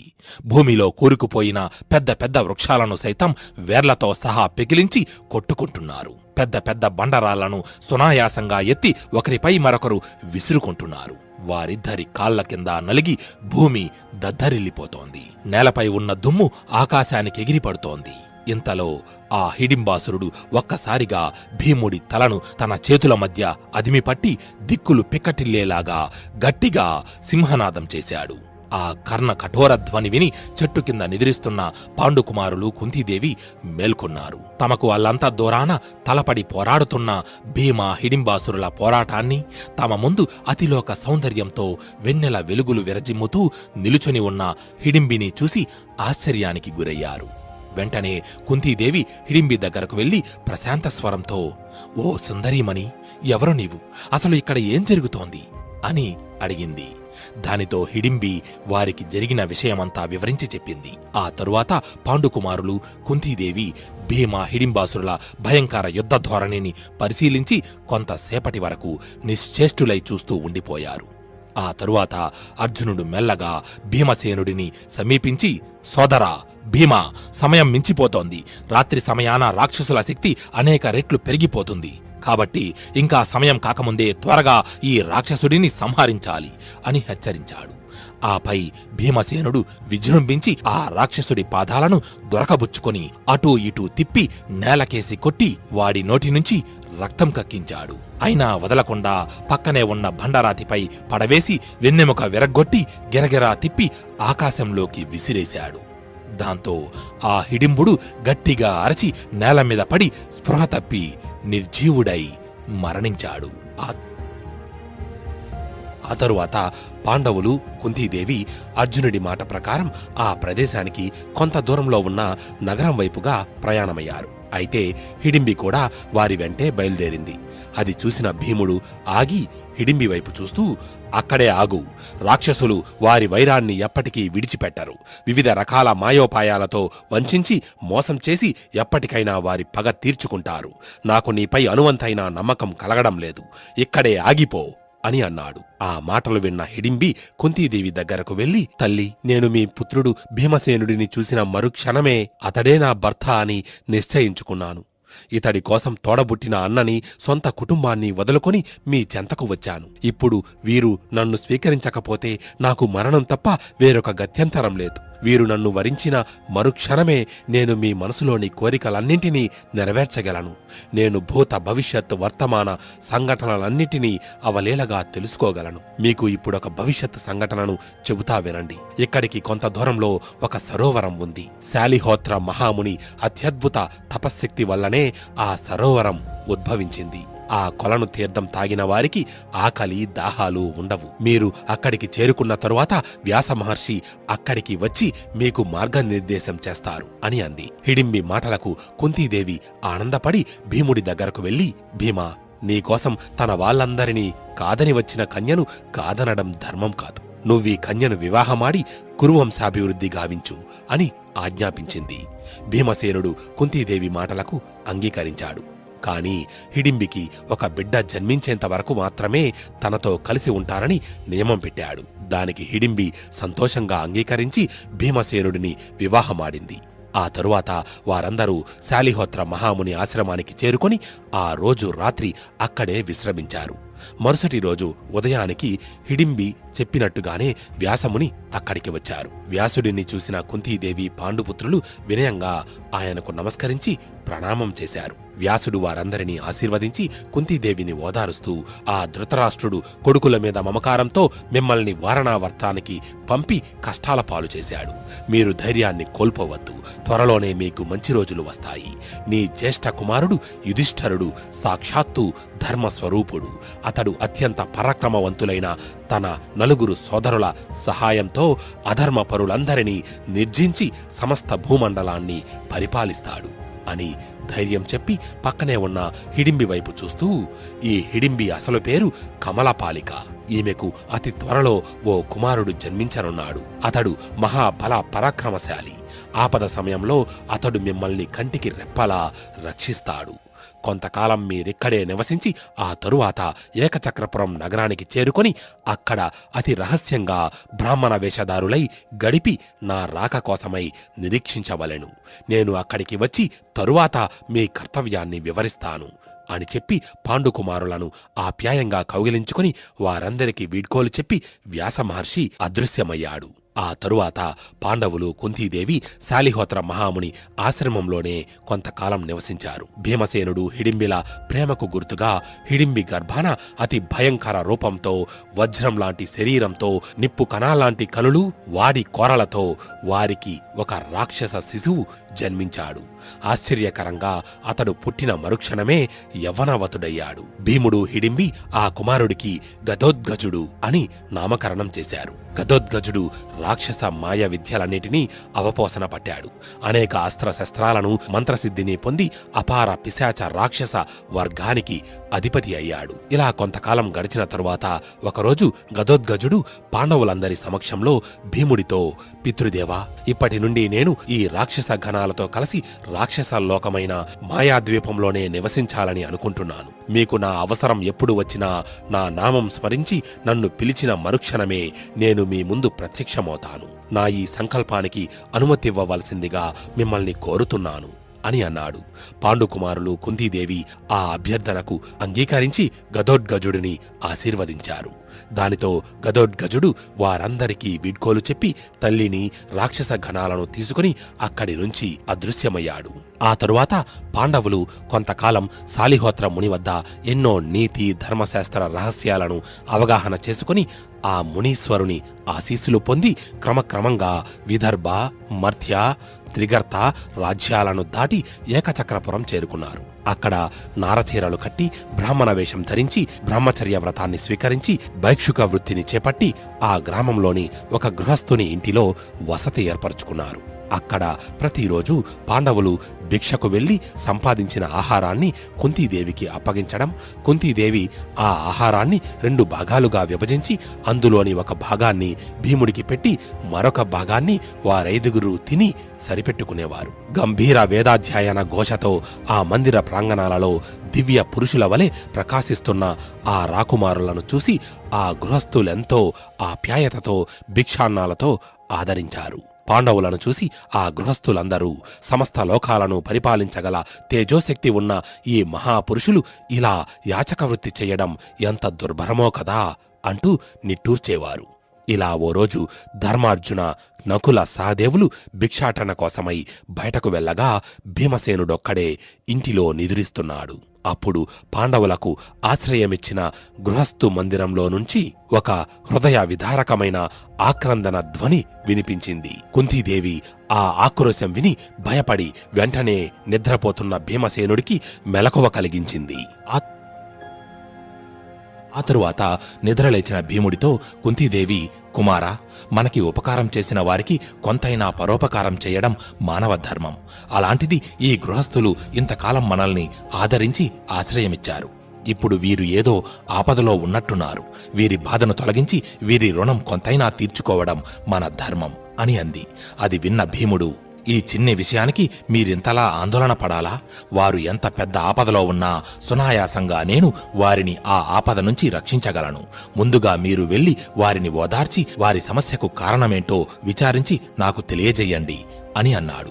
ఇంతలోనే ఆ ఇంటిలోని వారి ఆక్రందనలు మరింతగా విజృంభించి కుంతి, భీమసేనుల గుండెల్లో ప్రతిధ్వనించాయి. వెంటనే కుంతీదేవి ఆ గృహస్థుని ఇంటి దగ్గరకు వెళ్లి లోపలికి అడుగుపెట్టగానే ఆ ఇంటిలో నుంచి ఆమెకు కొన్ని మాటలు వినిపించాయి. ఆ గృహస్థుడు ఏడుస్తూ తన భార్యతో, ఈ నగరం నుంచి వెళ్ళిపోదామని నేను ఎప్పటి నుండో చెబుతున్నాను. కాని నువ్వే నా తల్లి, తండ్రులు, బంధువులు ఇక్కడే ఉన్నారు, వారిని విడిచి నేను రాను అని మొండిపట్టు పట్టావు. కాని ఇప్పుడు చూడు, నా ఆత్మీయులందరి చావు కల్లారా చూసే దుస్థితి నాకు కలిగింది. వేదమంత్రాల సాక్షిగా నన్ను వివాహమాడి నా కష్టసుఖాలలో నాకు తోడుగా నిలిచిన నా భార్యను నేను ఆ నరమాంస భక్షకుడికి ఆహారంగా ఎలా పంపగలను? చక్కటి వరుడికిచ్చి వివాహం చేసి జీవితాంతం ఆనందంగా చూడాలనుకున్న ముక్కుపచ్చలారని నా కూతురిని, పున్నామ నరకాల నుంచి నన్ను రక్షిస్తాడని ఎంతో ఆశ పెట్టుకున్న నా కుమారుడిని ఆ క్రూర రాక్షసుడికి ఎలా బలివ్వగలను?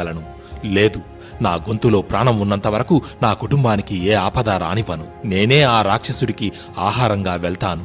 కాని నేను మరణించిన తరువాత నా కుటుంబం ఈ సమాజంలో ఎన్ని అవడు? ఈ మాటలు విన్న ఆ గృహస్థుని భార్య తన భర్తకు ధైర్యం చెబుతూ, నాథా, ఈ సృష్టిలో ప్రతి ఒక్కరికి మరణం తథ్యం. మీరు దీనికోసం ఇంతలా చింతించడం సరికాదు. ప్రాణత్యాగంతోనైనా భర్త హితాన్ని కోరుకోవడమే భార్య యొక్క పరమధర్మం. మీరు మరణించిన మరుక్షణం మా సుఖ సంతోషాలు ఆవిరైపోతాయి. పైగా మీరు మరణించిన తరువాత దుష్టులెవరైనా తమని వివాహం చేసుకోమని నన్ను బలవంతం చేస్తే ఆడదాన్ని, వాళ్లను ఎలా ఎదుర్కోగలను? నా కూతురిని ఎలా కాపాడుకోగలను?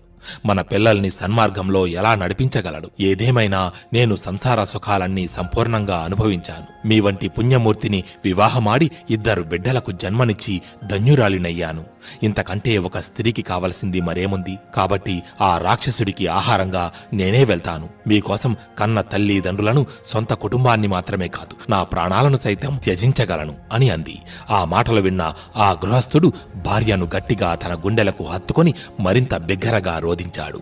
ఇంతలో వారి కూతురు నోరు తెరచి, నాన్నా, మీరిద్దరూ ఇంతలా బాధపడాల్సిన అవసరం లేదు. ఎంతకాలం జీవించినా నన్ను ఎప్పటికైనా వేరే ఇంటికి పంపించాల్సిందే కదా. కాబట్టి మన కుటుంబాన్ని రక్షించుకునే అవకాశం నాకివ్వండి. ఆ రాక్షసుడి దగ్గరకు నేను వెళ్తాను అంటూ దుఃఖించింది.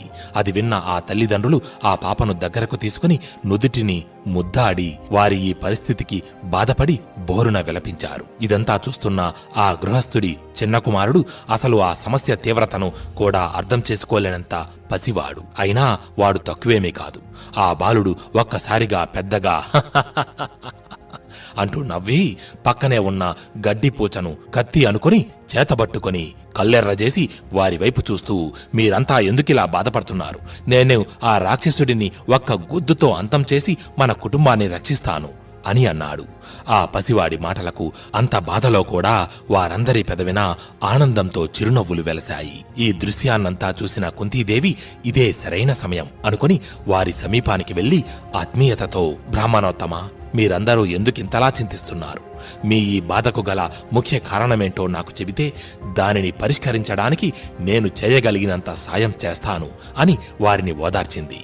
అమృత బిందువుల్లాంటి కుంతీదేవి మాటలకు ఆ గృహస్థుడు కొంత ఊరట చెంది ఆమె వైపు చూస్తూ, అమ్మా, సామాన్యులు తీర్చలేనిది మా కష్టం. ఈ నగరానికి కొంత దూరంలో బకాసురుడు అనే నరమాంస భక్షకుడొకడు నివసిస్తున్నాడు. అతడే ఈ నగరానికి అధిపతి అయ్యాడు. ఈ దేశానికి అసలు రాజు ఆ రాక్షసుడికి భయపడి వేత్రకీయ నగరంలో నివాసముంటున్నాడు. ఇంతకు పూర్వం ఈ రాక్షసుడు రోజుకో కుటుంబం చొప్పున ఆరగించి ఈ ఊరిని వల్లకాడు చేస్తుంటే ఈ నగర పెద్దలందరూ ఒకటై ఆ రాక్షసుడితో ఒక ఒప్పందం కుదుర్చుకున్నారు. అదేమిటి, ఆహారాన్ని నింపి ఈ నగరంలోని ఒక్కొక్క ఇంట్లో నుంచి రోజుకొక మనిషి చొప్పున ఆ బండిని తీసుకుని ఆ రాక్షసుడి దగ్గరకు వెళ్ళాలి. అప్పుడు ఆ బకాసురుడు ఆ బండిలోని ఆహారాన్ని అంతటినీ ఆరగించి ఆ బండికి కట్టి ఉన్న 2 దున్నపోతు వెళ్లిన మనిషిని కూడా పొట్టన పెట్టుకుంటాడు. ఇది ఆ రాక్షసుని దైనందిన దుశ్చర్య. ఈరోజు ఆ నిత్యబలి నియమం మా తలపై పడింది. ఆ రాక్షసుడి వద్దకు నేను వెళ్తాను అంటుంటే వీరెవరూ వినిపించుకోవడం లేదు అని తన ఆవేదనను కుంతీదేవికి వెళ్లబుచ్చాడు. అది విన్న కుంతీదేవి ఆ గృహస్థుడితో, బ్రాహ్మణోత్తమ, ఈ చిన్న విషయానికి మీరింతలా చింతించవలసిన అవసరం లేదు. మిమ్మల్ని ఈ సమస్య నుంచి గట్టెక్కించే మార్గమొకటి కనబడుతోంది. మీకొక్కడే కుమారుడు, వాడింకా పసివాడు. కాబట్టి అతడు ఆ రాక్షసుని వద్దకు ఆహారాన్ని తీసుకుని వెళ్ళలేడు కదా. కాని నాకు 5 పుత్రులు. వారు మహాబలసంపన్నులు. వారిలో ఒకరిని నేను ఆ రాక్షసుని వద్దకు పంపుతాను. మీరిక నిశ్చింతగా ఉండండి అని అంది. కుంతీదేవి మాటలు విన్న ఆ గృహస్థుడు హరిహరి అంటూ తన చెవులు మూసుకుని, అతిథిగా విచ్చేసిన మిమ్మల్ని ఆ క్రూర రాక్షసుడికి బలి ఇవ్వడం కంటే మా కుటుంబమంతా ఆత్మహత్య చేసుకోవడం మేలు అంటూ విలవిలలాడిపోయాడు. అప్పుడు కుంతీదేవి చిన్నగా అంటూ నవ్వి, ధర్మమూర్తి, మీరు విచారించవలసిన పనిలేదు. నాకు 5 పుత్రులున్నారు. అయితే 100 మంది పుత్రులున్న తల్లికి వారి పట్ల రోజు రోజుకు ప్రేమ పెరుగుతుంది గాని అనువంతైనా తగ్గదు. కాని అత్యంత పరాక్రమవంతుడు, మహాభుజబల సంపన్నుడు అయిన భీమసేనుడు ఇంతకు ముందు కూడా ఎంతోమంది రాక్షసులను హతమార్చాడు. భీముడిని ఆ బకాసురుని వద్దకు పంపితే ఆ రాక్షసుడిని అవలేలగా సంహరించి నా పుత్రుడు క్షేమంగా తిరిగి వస్తాడన్నది నా దృఢ సంకల్పం అని చెప్పి భీముడిని అక్కడకు పిలిచి ఆ గృహస్థుడి బాధకు విముక్తి కలిగించమని అతడిని ఆజ్ఞాపించింది. తల్లి ఆజ్ఞతో భీముడు విజృంభించి యుద్ధానికి సర్వసన్నద్ధుడై బకాసురుని దగ్గరకు వెళ్లడానికి ఉవ్విళ్ళూరుతున్నాడు. ఇంతలో భిక్షాటనకు వెళ్లిన ధర్మార్జున, నకుల, సహదేవులు తిరిగి ఇంటికి చేరుకున్నారు. అక్కడ భీముడి వింత ప్రవర్తనను గమనించిన యుధిష్ఠరుడు తల్లితో, అమ్మా, సోదరుడు ఎవరితోనో యుద్ధానికి పూనుకుంటున్నట్టున్నాడు అని అనుమానంగా అడిగాడు. దానితో కుంతీదేవి యుధిష్ఠరుడికి జరిగిన విషయమంతా వివరించింది. అది విన్న యుధిష్ఠరుడు కూడా భీముడికి విజయం కలగాలని ఆశీర్వదించాడు. ఆ విధంగా తల్లి, సహోదరుల ఆశీస్సులు పొంది భీముడు బకాసురుడి కోసం ఏర్పాటు చేసిన పిండి వంటలు, అన్నపానాదులు కలిగిన బండిని అధిష్ఠించి దక్షిణ దిక్కుగా ప్రయాణమయ్యాడు. ఇలా కొంత దూరం ప్రయాణించగా ఆ రాక్షసుడు ఉండే ప్రదేశానికి చేరుకున్నాడు. ఆ ప్రదేశమంతా కుళ్ళిపోయిన మానవ కళేబరాలతో, దుర్భర దుర్గంధంతో నిండి ఉంది.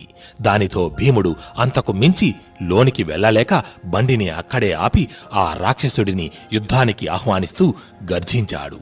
ఎంతసేపటికి ఆ రాక్షసుడు తన ముందుకు రాకపోవడంతో ఇక అతడి కోసం నిరీక్షించి సమయం వృధా చెయ్యడం వ్యర్థమనుకొని బకాసురుడి కోసం సిద్ధం చేసిన పిండి వంటలను ఆరగిస్తూ ఒక్కొక్కటిగా ఆ పాత్రలన్నిటినీ ఖాళీ చేయడం భీమసేనుడు మొదలుపెట్టాడు. ఇంత సమయమైనా ఇంకా నాకు ఆహారం తీసుకుని రాకుండా ఆ మానవుడెవడో మదమెక్కి నన్నే తన దగ్గరకు రమ్మని ఆహ్వానిస్తున్నాడు.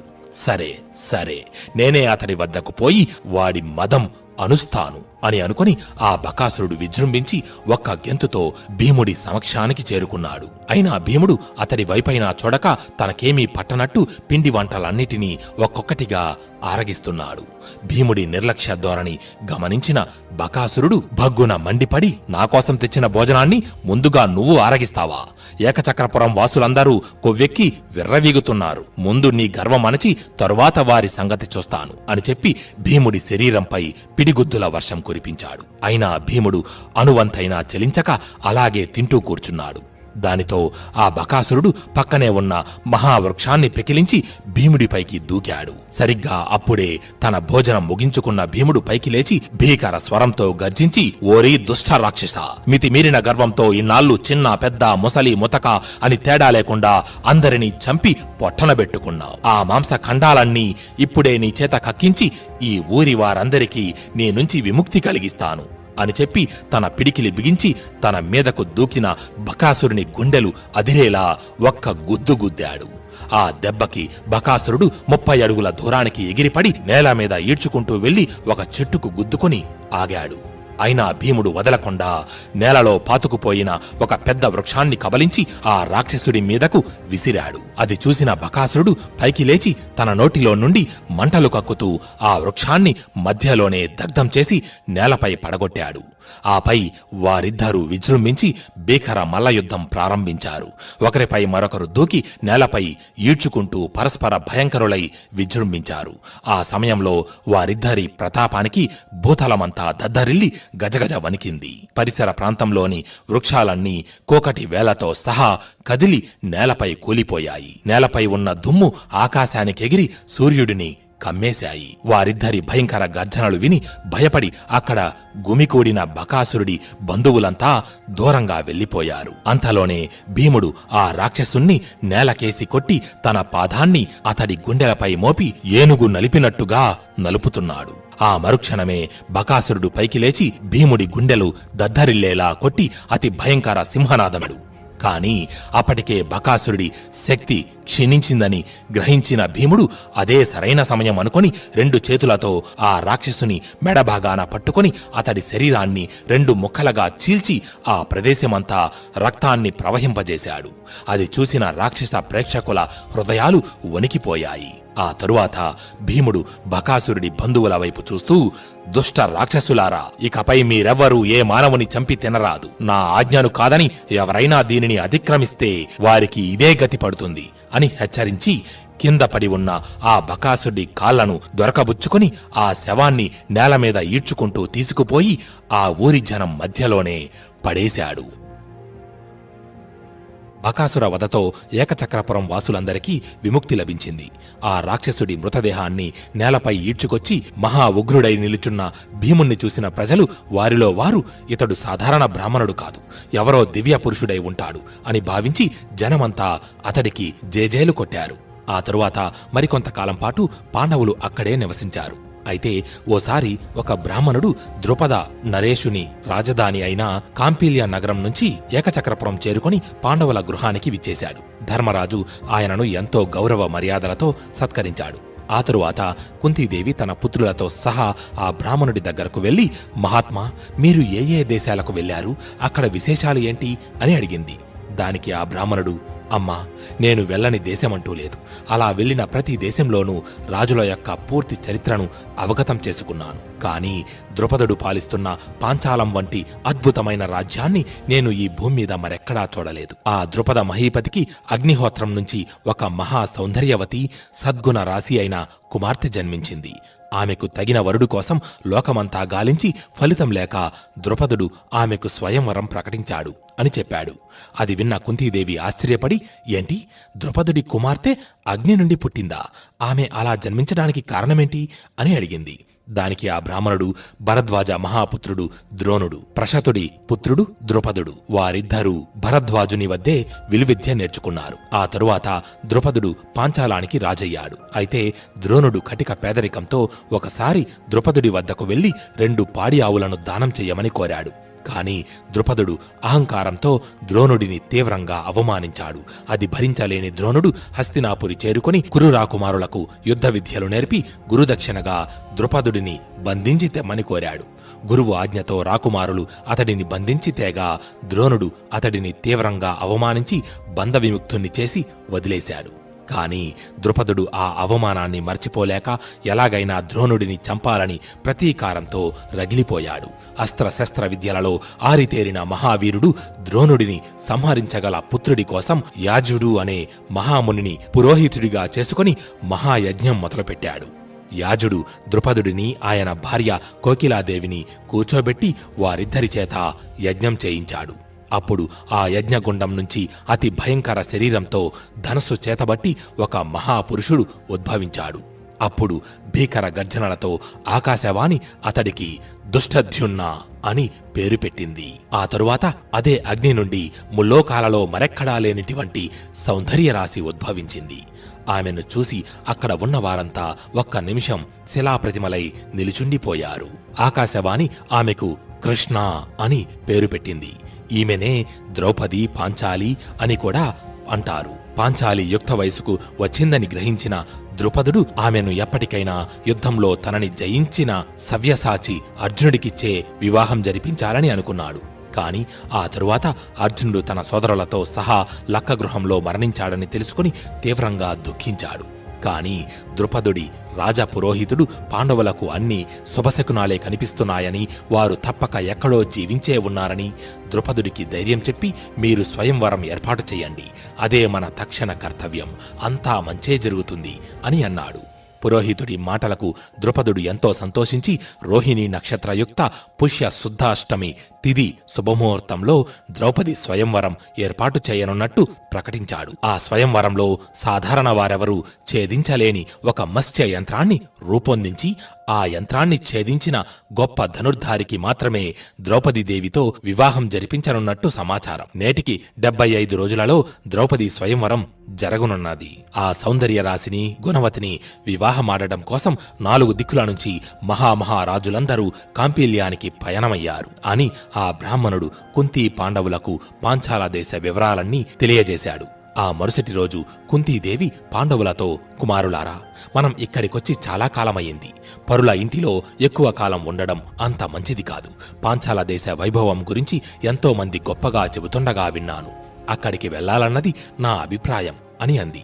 దానికి పాండవులందరూ అంగీకరించి పాంచాల దేశానికి బయలుదేరారు. మార్గం మధ్యలో వారికి వ్యాసుడు కనిపించి, పాంచాలానికి వెళ్ళండి, మీకంతా మంచే జరుగుతుంది అని ఆశీర్వదించాడు. వ్యాసుని అనుగ్రహంతో పాండవులు పాంచాలం వైపుగా ప్రయాణమై రాత్రి పగలు నడక సాగించారు. అలా ఒక అర్ధరాత్రి సమయాన పాండవులు గంగా తీరం చేరుకొని అందులో స్నానం చెయ్యాలని భావించారు.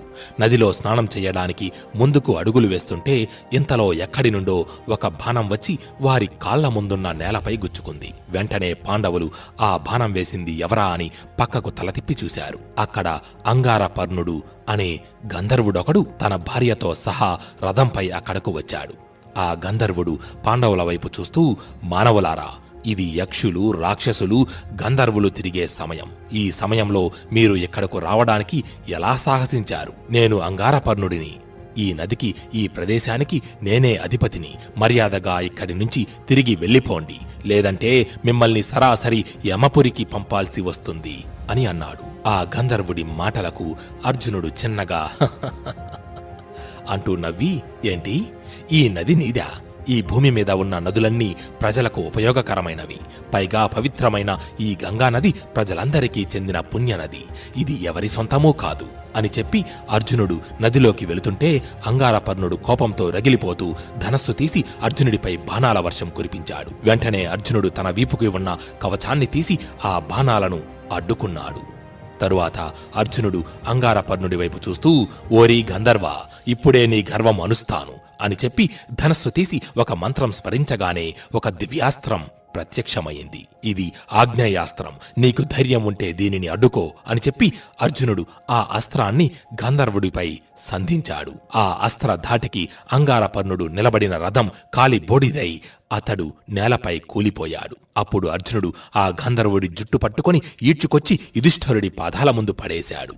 అప్పుడు యుధిష్ఠరుడు అర్జునుడితో, అర్జున, ఓడిపోయిన వాడిని, శౌర్యం కోల్పోయిన వాడిని శిక్షించకూడదు, ఇతడిని విడిచిపెట్టు అని అన్నాడు.